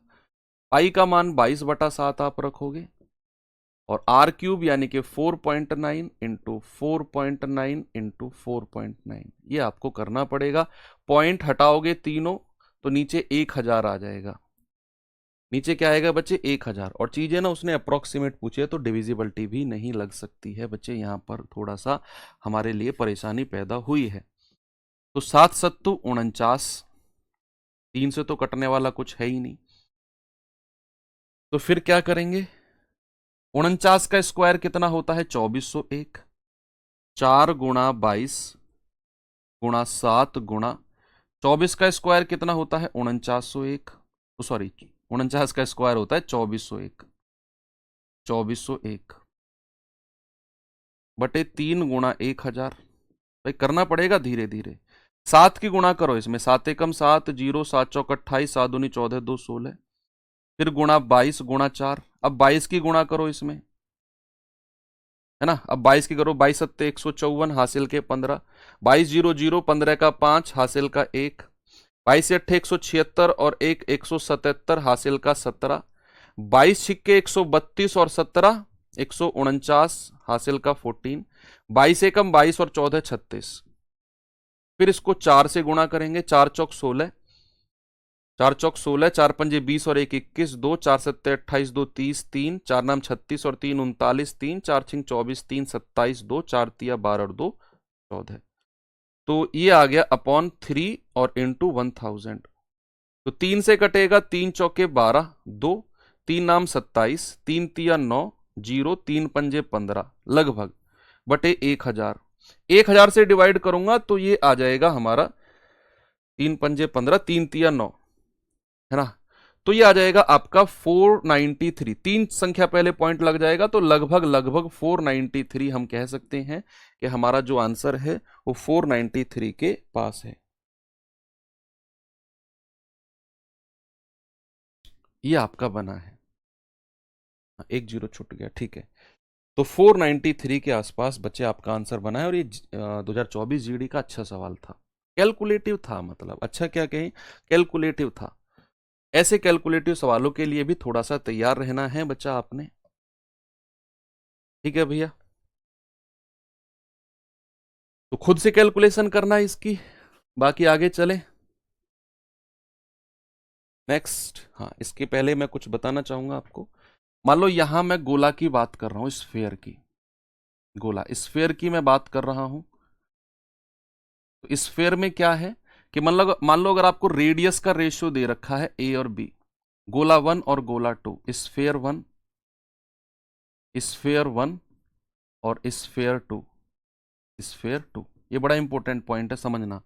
मान लो अगर आपको त्रिज्या का रेशियो दे दिया, या रेडियस जिसको बोलते हैं उसका रेशियो दे दिया ए और बी, दो स्फीयर का, और आपसे आयतन का रेशियो पूछने लगे, या उससे पहले सरफेस एरिया का रेशियो पूछने लगे, पृष्ठीय क्षेत्रफल हिंदी वाले बच्चे लिखेंगे। सरफेस एरिया का रेशियो के लिए आपको स्क्वायर करना है। क्यों भैया? सरफेस एरिया क्या होता है? 4 पाई आर स्क्वायर। सरफेस एरिया में आर स्क्वायर होता है, तो हम यहां स्क्वायर करेंगे। मान लो अगर आयतन या फिर वॉल्यूम का रेशियो पूछने लगे, तो वॉल्यूम क्या होता है? 4/3 पाई आर क्यूब। तो यहां हम आर का क्यूब करेंगे, ए क्यूब और बी क्यूब। एक तो ये कहानी हो गई। दूसरा क्या है? मान लो आपको दो स्फेयर दे रखे हैं, स्फेयर 1, स्फेयर 1 और स्फेयर 2, स्फेयर 2। और आपको ना वॉल्यूम का रेशियो दे दे, आयतन का रेशियो दे दे कि भैया ये एक्स और वाई है। वॉल्यूम का रेशियो दे देगा आपको एक्स और वाई। और आपको त्रिज्या का रेशियो निकालना है, त्रिज्या का, त्रिज्या का। तो आप कैसे निकालेंगे?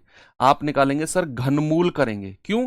क्योंकि वॉल्यूम होता है 4/3 पाई आर क्यूब, क्यूब होता है उसमें। और क्यूब से अगर हमें त्रिज्या पे आना है तो हमें घनमूल करना पड़ेगा, घनमूल ऑफ एक्स और घनमूल ऑफ वाई। ठीक है भैया।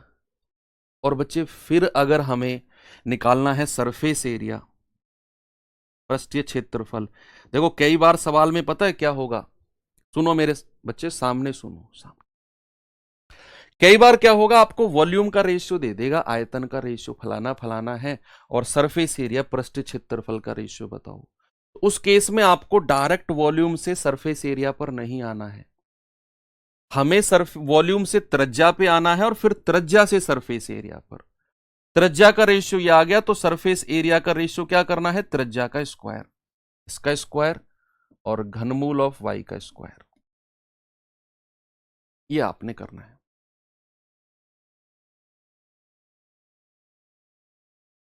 चलो सवाल देखते हैं, करेंगे भाई सवाल को, क्या है इसमें। सवाल कह रहा है कि यदि दो गोले के पृष्ठ क्षेत्रफल का अनुपात पृष्ठ क्षेत्रफल का रेशियो दे दिया तो आयतन का रेशियो क्या होगा। भाई यहां पर हमें दो गोला है और उनके सरफेस एरिया पृष्ठीय क्षेत्रफल का रेशियो दिया है। पृष्ठीय क्षेत्रफल क्या रेशियो दिया है हमको 49 और 25। बच्चे आपसे आयतन का पूछा है और हम पृष्ठ क्षेत्रफल से डायरेक्ट आयतन नहीं जा सकते, हमें पृष्ठ क्षेत्रफल से पहले त्रिज्या का रेशियो निकालना होगा, त्रिज्या का, रेडियस का। तो पृष्ठ क्षेत्रफल में क्या होता है 4 पाई आर स्क्वायर, स्क्वायर है तो त्रिज्या के लिए अंडर रूट करना होगा। भाई क्षेत्रफल से अगर मैं त्रिज्या की तरफ आ रहा हूं तो क्षेत्रफल क्या होता है मेरे भाई 4 पाई आर स्क्वायर, स्क्वायर से मैं त्रिज्या की तरफ आ रहा हूं तो मुझे यहां अंडर रूट करना पड़ेगा। अगर मैं वॉल्यूम से आता, अगर मैं आयतन से त्रिज्या की तरफ आता तो घनमूल करना पड़ता, क्योंकि आयतन में 4/3 पाई आर क्यूब होता है। तो ये हो जाएगा 7 और ये हो जाएगा 5। अब आप यहां से आयतन की तरफ जा सकते हो, वॉल्यूम की तरफ जा सकते हो, और आयतन होता है 4/3 पाई आर क्यूब। यहां हमें 4/3 पाई से मतलब नहीं है, क्यूब आर क्यूब से मतलब है, 7 का क्यूब और 5 का क्यूब, 343 और 125। ऑप्शन नंबर ए बिल्कुल सही है, आपका 2019 जीडी का पूछा गया सवाल भी है। आगे चले, ये सवाल करिए भाई जरा। सवाल है कि 15√3 सेंटीमीटर त्रिज्या का लकड़ी का गोला है, गोले से काटे गए सबसे बड़े संभावित घन का कुल पृष्ठ क्षेत्रफल कितना होगा। बड़ा प्यारा सवाल है कि भैया यहां हमारा कोई घन है, ये कोई घन है हमारा,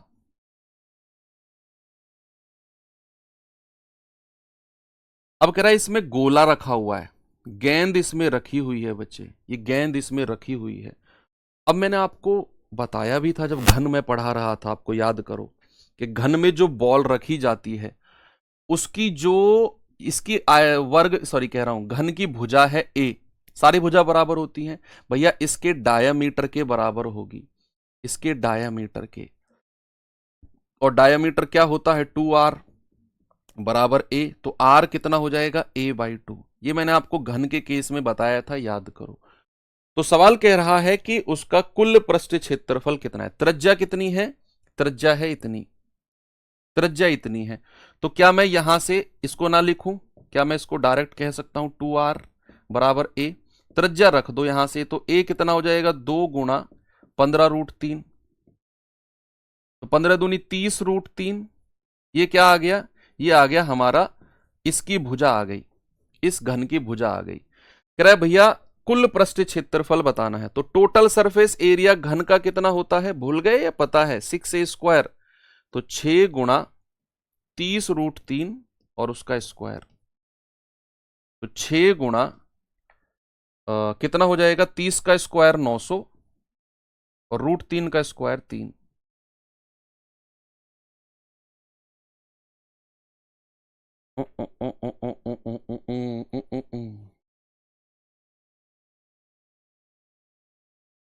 ठीक है,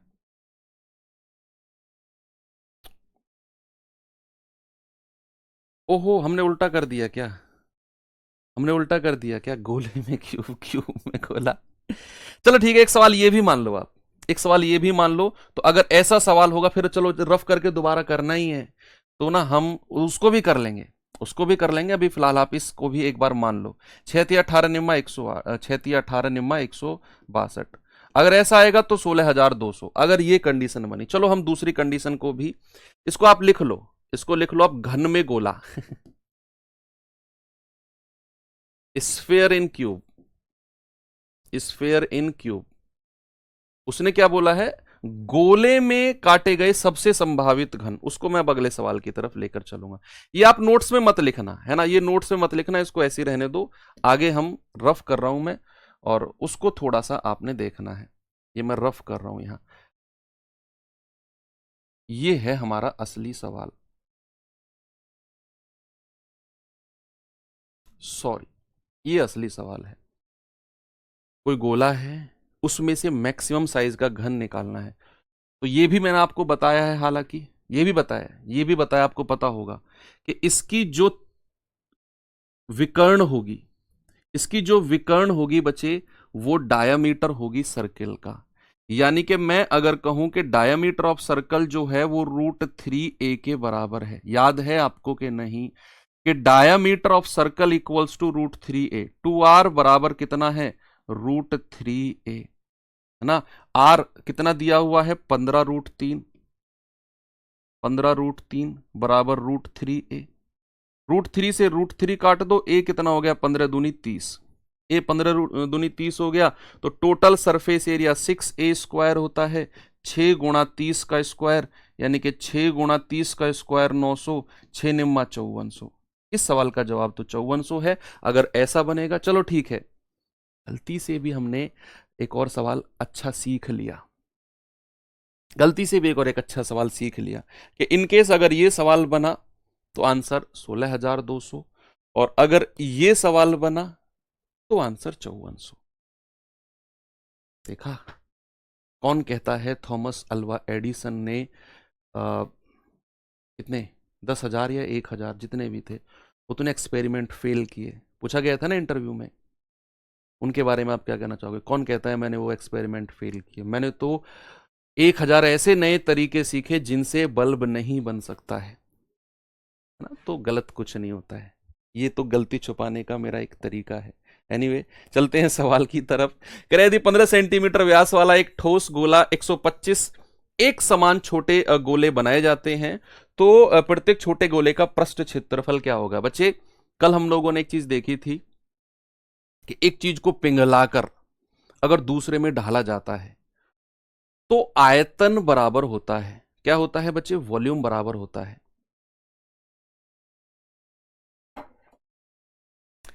भाई एक बड़ा गोला है जिसका व्यास, डायामीटर कितना है 15, तो रेडियस कितना हो जाएगा 15/2।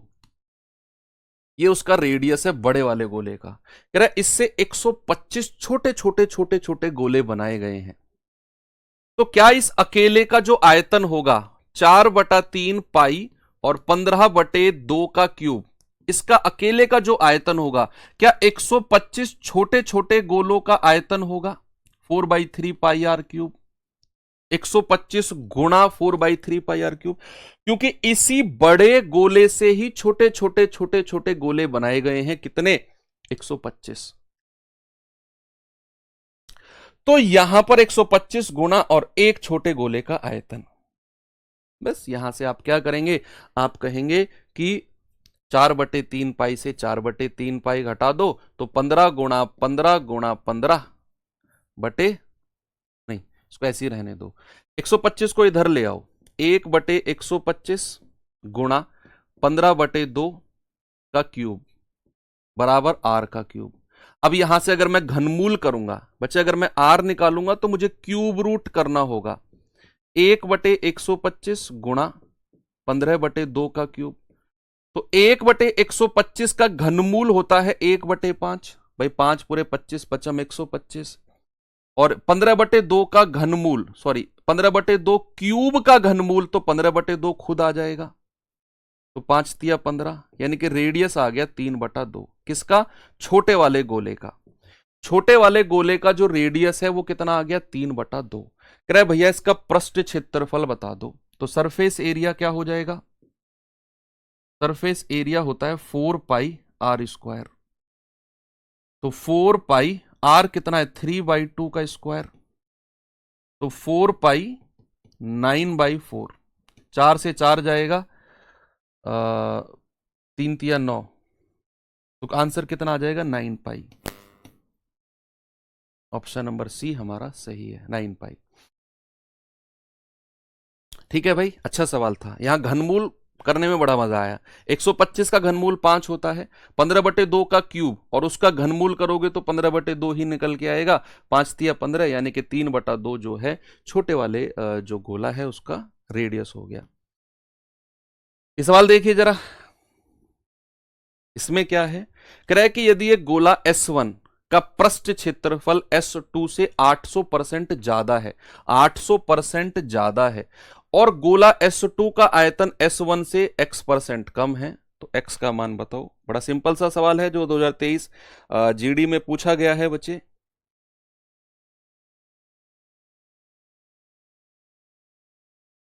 चलो, कह रहा है ये S1 यहां मैं रखता हूं, यहां S2 रखता हूं, है ना भाई। तो पृष्ठ क्षेत्रफल सरफेस एरिया की बात हो रही है, पृष्ठीय क्षेत्रफल की बात हो रही है। तो अगर मैं पृष्ठीय क्षेत्रफल की बात करता हूं बच्चा, तो उसने बोला है अगर S1 का पृष्ठ क्षेत्रफल S2 से, S2 अगर मैं 100 मानता हूं तो ये 800% ज्यादा, 100 में 800 जोड़ेंगे तो ये 900 हो जाएगा। 2 जीरो से 2 जीरो खत्म, पृष्ठीय क्षेत्रफल का रेशियो आ गया 9:1, 800% ज्यादा है ना। तो कह रहा है कि ये तो सरफेस एरिया का है, उसने आयतन के बारे में पूछा है, S2 का आयतन S1 से। तो सबसे पहले तो यहां से त्रिज्या निकालते हैं। मैंने आपको बोला कि हम डायरेक्ट आयतन पे नहीं जा सकते। अगर आपको आयतन से सरफेस एरिया पर जाना है तो पहले त्रिज्या पे आना होगा, फिर सरफेस एरिया। आपको सरफेस एरिया से आयतन पे जाना है तो पहले त्रिज्या पे आना होगा, फिर आयतन, है ना। ऐसे बीच में ऐसे घूम के प्रॉपर थ्रू प्रॉपर चैनल। तो उसके लिए अंडर रूट करना है क्योंकि सरफेस एरिया में स्क्वायर होता है। ये हो गया 3 और 1। फिर हम इससे जाएंगे आयतन की तरफ, और आयतन क्या हो जाएगा बच्चे, क्यूब करते हैं त्रिज्या का, ये हो जाएगा 27 और 1। अब उसने क्या बोला है, उसने बोला है कि S2 का आयतन S1 से x% कम है। तो भाई 27 से कितना कम है सर, 26 कम है। तो प्रतिशत कमी निकालनी है तो 26/27 गुणा 100, ये लगभग 100% के आसपास जाएगा, 100% से थोड़ा सा कम, है ना भाई। ये 26 है, ये 27 है, तो हमारा आएगा 2600/27%। 100% से थोड़ा सा कम रहेगा, ये भी नहीं है, ये भी नहीं है, ये भी नहीं है। 96.29 आप करके देख लेना, 100% से थोड़ा सा कम रहेगा, बस वो 96% के आसपास ही है।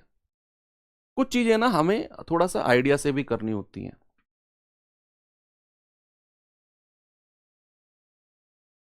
चलिए बात करते हैं अर्धगोले की। अर्धगोला यानी कि हेमिस्फेयर, इसके बच्चे हेमिस्फेयर की बात करते हैं। अर्धगोला होता है कुछ इस तरीके, ये आपको दिख सकता है 3D में। अर्धगोला यानी कि आपने क्या किया है, एक गोले को ना, आपने एक गोले को बीच में से काट दिया है। ये हमारा अर्धगोले, दो अर्धगोले बन गए हमारे। क्या हुए, हमारे दो अर्धगोले बन गए, एक ये और एक नीचे वाला, इस तरीके से, है ना। हेमिस्फेयर, आपने स्फेयर लिया, एक बॉल ली, कच्चा बीच में से काट दिया उसको, तो जो बना है वो अर्धगोला। जिस, एक अर्धगोला मतलब एक कटोरा जिसमें आप चाय पीते हो भर के ऊपर तक, वो होता है हमारा अर्धगोला, है ना। इसका एक रेडियस होता है, इसका क्या होता है बच्चे, रेडियस। अगर मैं इसके आयतन की बात करता हूं, इसके वॉल्यूम की बात करता हूं, तो आयतन होता है इसका, उसका आधा होता है, स्फेयर का आधा, स्फेयर का आधा 4/3 पाई आर क्यूब है, आधा करेंगे तो 2/3 पाई आर क्यूब। अगर मैं इसके, इसमें दो सरफेस एरिया होते हैं, इसमें दो होते हैं बच्चे, वक्र पृष्ठीय क्षेत्रफल, वक्र पृष्ठीय क्षेत्रफल, कर्व्ड सरफेस एरिया, ये होता है इसका 2πr², है ना, उसका स्फेयर का आधा। और एक होता है टोटल सरफेस एरिया, संपूर्ण पृष्ठीय क्षेत्रफल, संपूर्ण पृष्ठीय क्षेत्रफल, टोटल सरफेस एरिया। तो टोटल सरफेस एरिया क्या होगा, आपने 2πr² में ये ऊपर का जो नया सरफेस बना है ना, जो हमारा वृत्ताकार शेप का है, πr², ये वाला और ऐड करेंगे, 2πr² प्लस πr² कितना, 3πr²। भाई 2πr² तो ये है ही है, स्फेयर का आधा। अब यहां हेमिस्फेयर में ना एक हमारा नया सरफेस और जुड़ गया है, जैसे हमने काटा ना तो सर्कुलर ऊपर वाला और जुड़ गया है, तो हो जाएगा 3πr²। अब यहां एक चीज और है, जरा कटोरा देखते हैं, खोखला अर्धगोला जिसको बोलते हैं, कुछ इस टाइप का, है ना भाई। ये इसका रेडियस r होता है, ये इसका कैपिटल R होता है। अगर मैं थिकनेस की बात करता हूं, ये वाली थिकनेस जिसको x मानते हैं, थिकनेस, एक्स क्या हो जाएगा, आपने कैपिटल आर में से स्मॉल आर माइनस करना है। ये होता है हमारा थिकनेस, मोटाई, है ना। आयतन तो फिर आप आराम से निकाल सकते हो, थिकनेस का आयतन, थिकनेस तक ही रखो, आयतन तो फिर r cube minus small r cube वो बन ही जाएगा। सवाल पे चलते हैं, जरा एक बार देखेंगे सवाल को।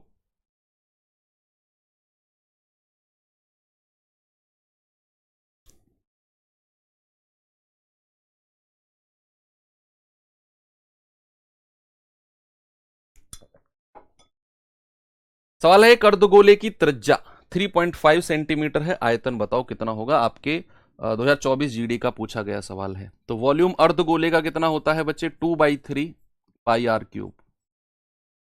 तो 2/3 पाई का मान कितना है 22/7, और आर कितना है 3.5। बच्चे जब भी ऐसी आपको वैल्यू मिले ना, 3.5, 4.5, 5.5, इनको ना फ्रैक्शन में लिख लिया करो। 3.5 है, 3 का डबल करो 6, 1 जोड़ो 7, 7/2 लिख सकते हैं इसको। या फिर आप ऐसे कर सकते हो, पॉइंट हटाया बटे 10, 5 दूनी 10, 5 सत्ते 35, ऐसे भी आप लिख सकते हो। नहीं तो आपने क्या करना है, आपने 3.5 का डबल करना है, कितना 7, कितना होता है 7, और बटा 2 कर दो बस। 3.5 का डबल 7/2। मान लो 4.5 को फ्रैक्शन में बदलना है, तो 4.5 का डबल कितना 9, और 9/2 कर दो, ये 4.5। तो इसको 7/2 का क्यूब लिखना है, 7/2 गुणा 7/2 गुणा 7/2। 7 से 7 गया, 2 से 2 गया, ये आएगा 22 गुणा 7 सत्ते 49 बटे 2 दूनी 4 तिया 12। तो 2 छिक्के 12, 2 से जाएगा 11, 49 एकम 49, 4 49 एकम 49, 4 53 बटा 6। तो 6 8 48, 5 6 निम्मा 54, 5 6 8 48, 89.8 के आसपास है, यही ऑप्शन है। ऑप्शन नंबर डी हमारा सही है, 89.83। अगले सवाल पे चलते हैं भाई, ये सवाल देखिए जरा।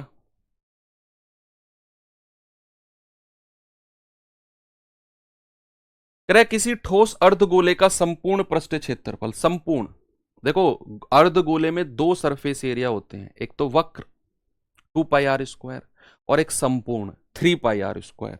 संपूर्ण दिया हुआ है, यानी कि 3πr² आपको दिया हुआ है, कितना 108 पाई। पाई से पाई उड़ा दो, 3 से जाएगा 36 बार, तो यहां से r कितना हो जाएगा, √36, है ना, r² है ये, तो ये हो जाएगा 6, r बराबर 6। आयतन वॉल्यूम पूछा है 2/3 पाई आर क्यूब, पाई को पाई रखा है ना उसने, चलो देख लेते हैं।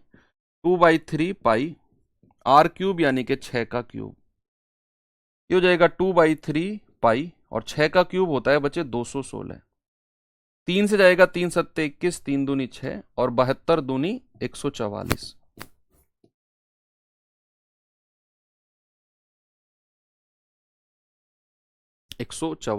पाई।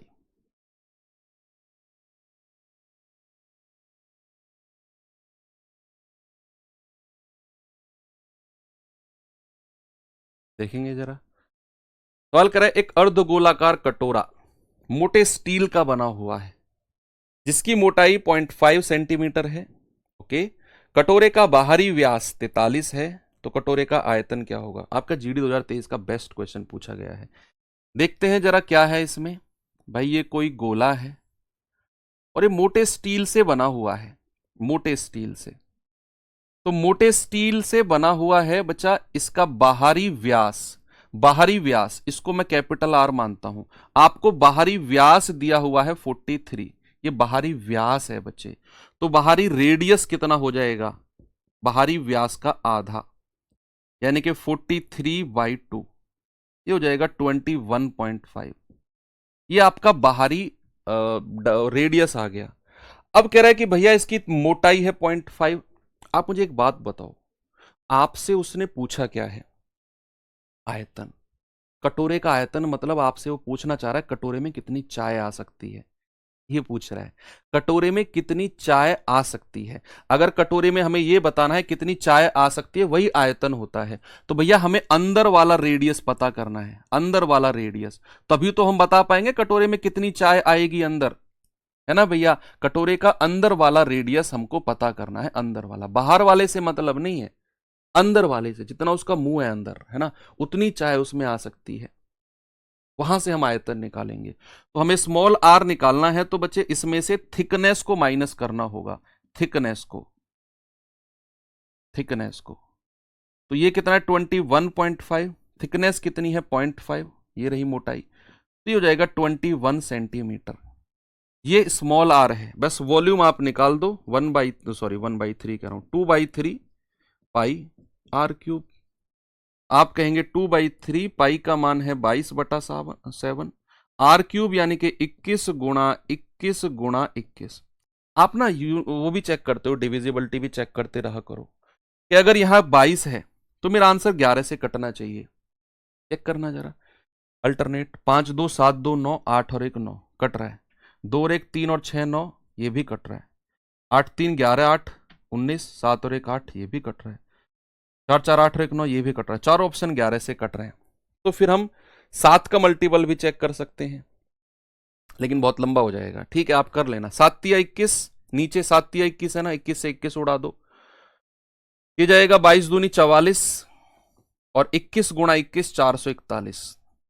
आप गुणा करेंगे, 44 एकम 44, हासिल का 4, 44 चौके कितना होता है भैया 176, और 4 180। लास्ट में 04 आना चाहिए, लास्ट में 04 आना चाहिए, यहां भी नहीं है, यहां भी नहीं है, यहां भी नहीं है, केवल यहीं पर है। तो ये आ जाएगा 19,404। भाई मैं जब कैलकुलेशन करता हूं मेरी एक नजर ऑप्शन पे जरूर रहती है कि यहां पर अगर डिविजिबिलिटी से भी लंबा जा रहा है तो फिर मैंने 2 डिजिट निकाली लास्ट की, 44 × 441, लास्ट में 04 था, मेरी नजर ऑप्शन पे थी, लास्ट में 04 रहना चाहिए, एक ही ऑप्शन में है, हमने लगा दिया। तो थोड़े से कैलकुलेटिव क्वेश्चंस एक दो पूछे गए हैं, चाहे वो 2023 की बात करूं, चाहे मैं 2024 की बात करूं। ये सवाल देखिए जरा,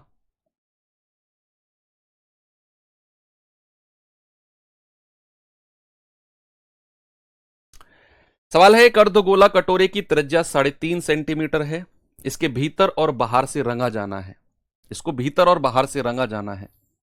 ये अर्धगोला है, इसकी जो, क्या बना दिया,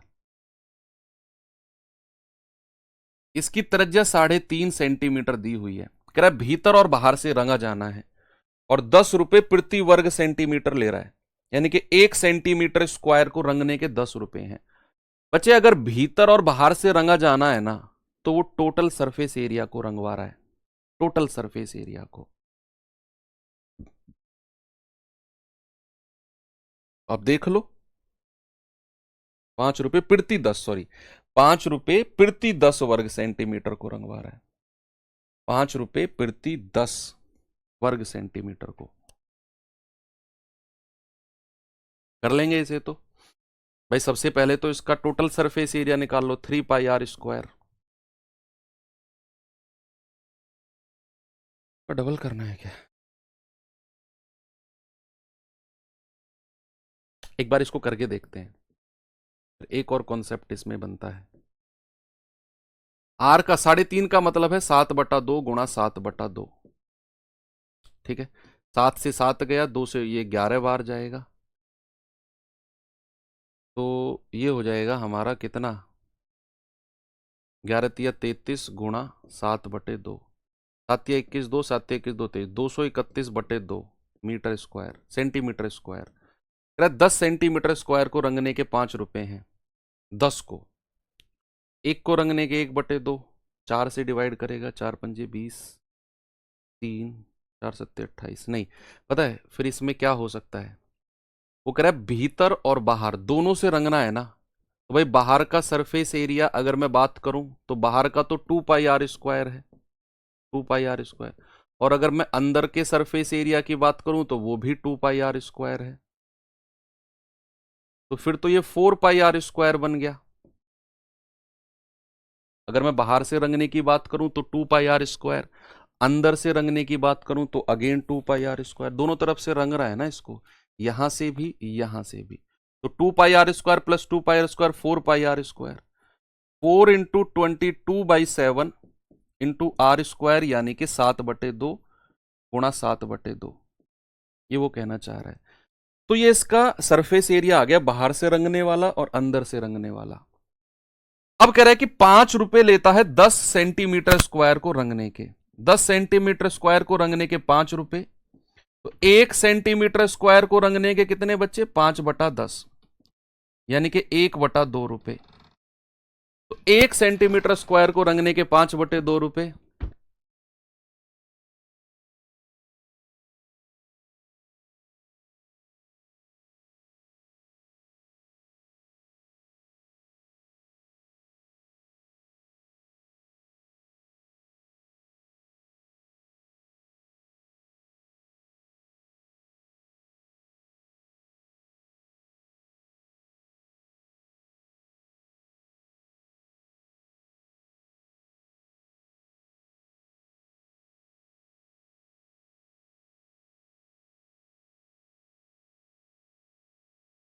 चलो ठीक है ना भाई, ये हो गया हमारा क्या, सरफेस एरिया। और 10 सेंटीमीटर स्क्वायर को रंगने के 5 रुपए, 1 सेंटीमीटर स्क्वायर को रंगने के 1/2 रुपए।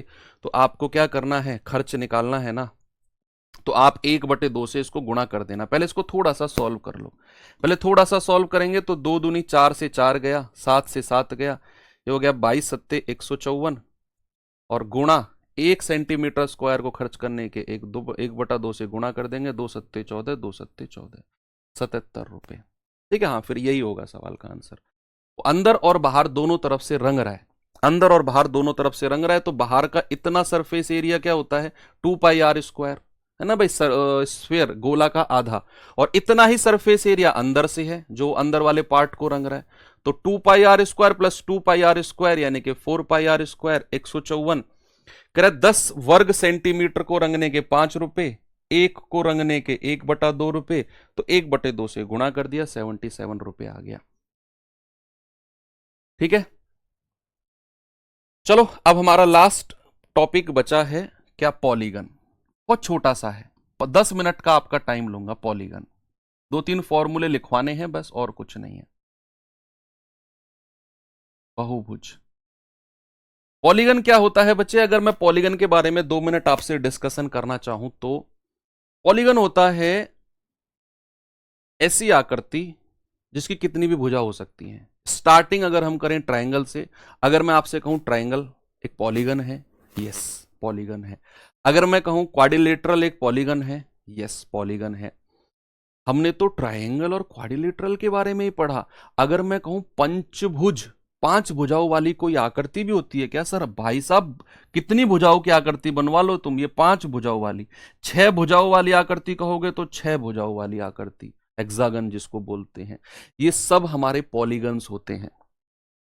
क्या होते हैं? पॉलीगन्स होते हैं। तो पॉलीगन्स के कुछ फॉर्मूले होते हैं बच्चे, क्या होते हैं? अगर आप में से बहुत सारे लोग जानते होंगे, अगर मैं सबसे बात करूं, आंतरिक कोण, आंतरिक कोण, आंतरिक कोण, इंटीरियर एंगल, कोई बताएगा इसका आंसर जल्दी से? इंटीरियर एंगल, यानी कि यहां दो चीज बनती हैं, यहां हमारी दो चीज बनती हैं कि ईच इंटीरियर एंगल, दो चीज बनती है हमारी, प्रत्येक आंतरिक कोण, प्रत्येक आंतरिक कोण, प्रत्येक आंतरिक कोण, ये होता है ईच इंटीरियर एंगल। और एक होता है आंतरिक कोण का योग, आंतरिक कोण का योग, सम ऑफ इंटीरियर एंगल्स। दो फॉर्मूले बनते हैं, सम ऑफ इंटीरियर एंगल्स। एक होता है ईच इंटीरियर एंगल, एक होता है सम ऑफ इंटीरियर एंगल्स। अगर मैं बात करूं सम ऑफ इंटीरियर एंगल्स की, तो बच्चे ये होता है n minus n into, sorry n-2 into 180, n-2 into 180 degree. ये होता है sum of interior angles n-2 into 180 degree, और ईच इंटीरियर एंगल होता है n-2 इंटू 180 बाई n से हम डिवाइड कर देते हैं, n-2 इंटू 180 बाई n।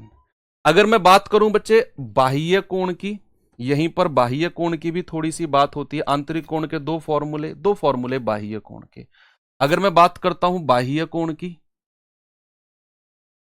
कोई बताएगा मुझे? बाह्य कोण यानी कि एक्सटीरियर एंगल की अगर मैं बात करता हूं तो यहां भी दो केस बनते हैं कि ईच एक्सटीरियर एंगल, प्रत्येक, इंग्लिश वाले बच्चे लिखेंगे ईच एक्सटीरियर एंगल, प्रत्येक बाह्य कोण। हालांकि ये ज्योमेट्री का पार्ट है लेकिन कई बार पूछ लेता है एग्जामिनर, इसलिए मैं करवा रहा हूं, ये ज्योमेट्री का पार्ट है। नहीं तो एक होता है बाह्य कोण का योग, बाह्य कोण का योग, सम ऑफ एक्सटीरियर एंगल। ये होता है बच्चे बाह्य कोण का योग होता है 360 डिग्री, और ईच एक्सटीरियर एंगल होता है 360 बटा n। ईच एक्सटीरियर एंगल होता है 360 बटा n। चार फॉर्मूले तो ये हो गए। अब आता है हमारा एक और फॉर्मूला, 5 फॉर्मूले हैं पॉलीगन में, बस एक आता है हमारा 5वां फॉर्मूला, यहीं पर मैं लिख देता हूं, विकर्णों की संख्या, विकर्ण की संख्या, number of diagonals, number of diagonals,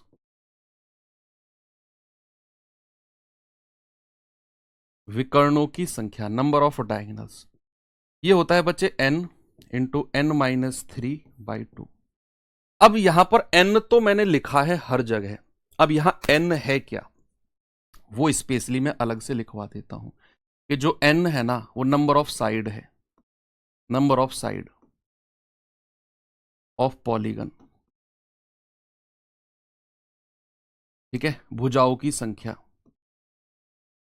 भुजाओं की संख्या, बहुभुज में भुजाओं की संख्या, कि कितनी भुजाओं वाला वो पॉलीगन है वो होता है n। ठीक है बच्चे, 4 फॉर्मूले।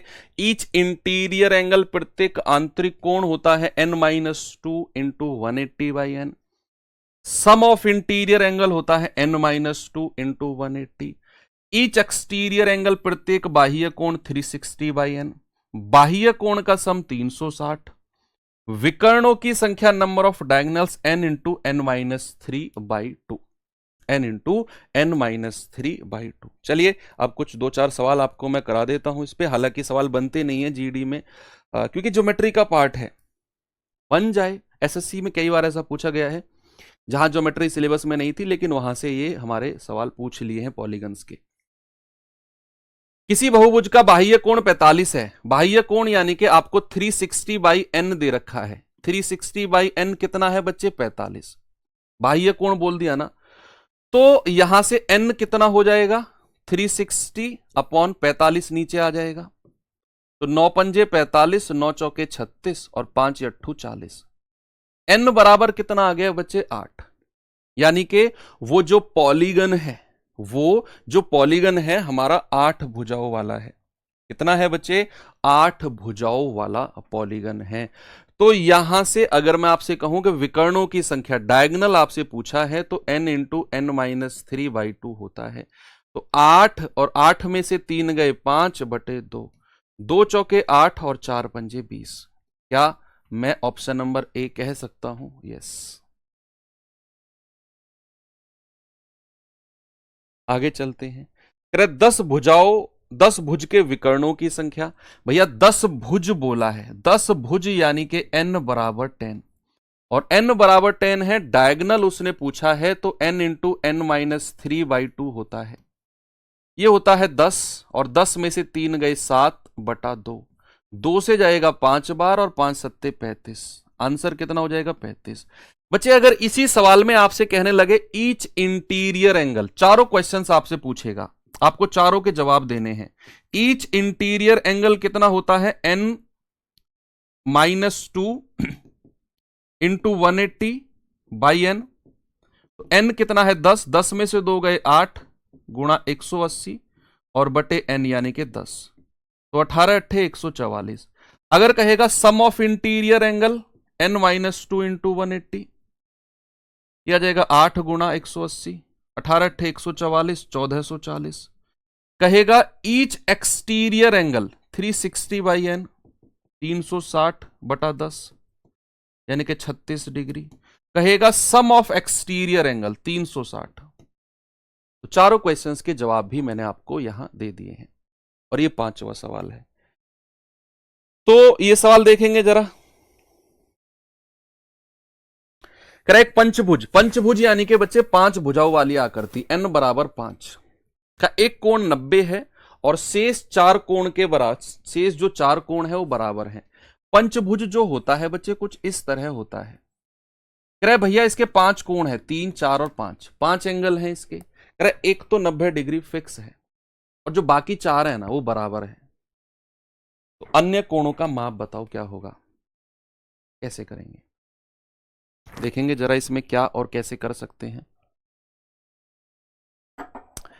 क्या मैं पंचभुज की अगर बात करूं तो सभी आंतरिक कोण का योग निकाल सकता हूं मैं?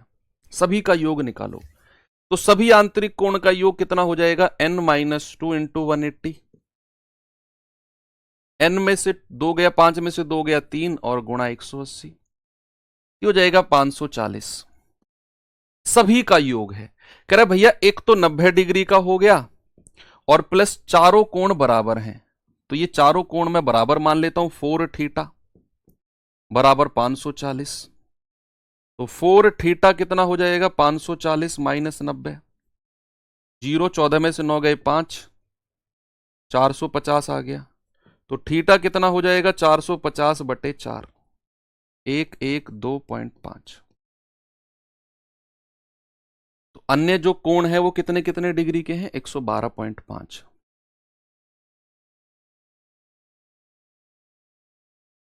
ये सवाल करिए जरा।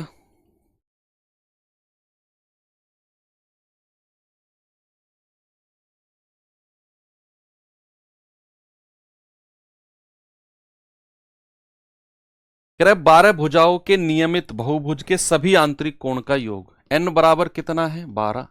तो सभी आंतरिक कोण का योग कितना होगा बच्चे, n-2 इंटू 180।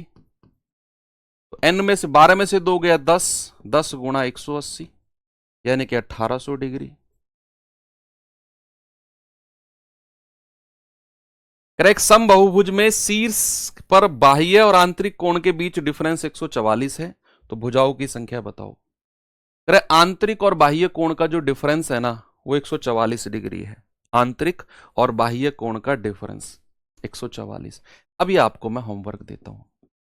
आंतरिक कोण आप जानते हैं n-2 इंटू 180 बाई एन और बाह्य कोण होता है 360 बाई एन।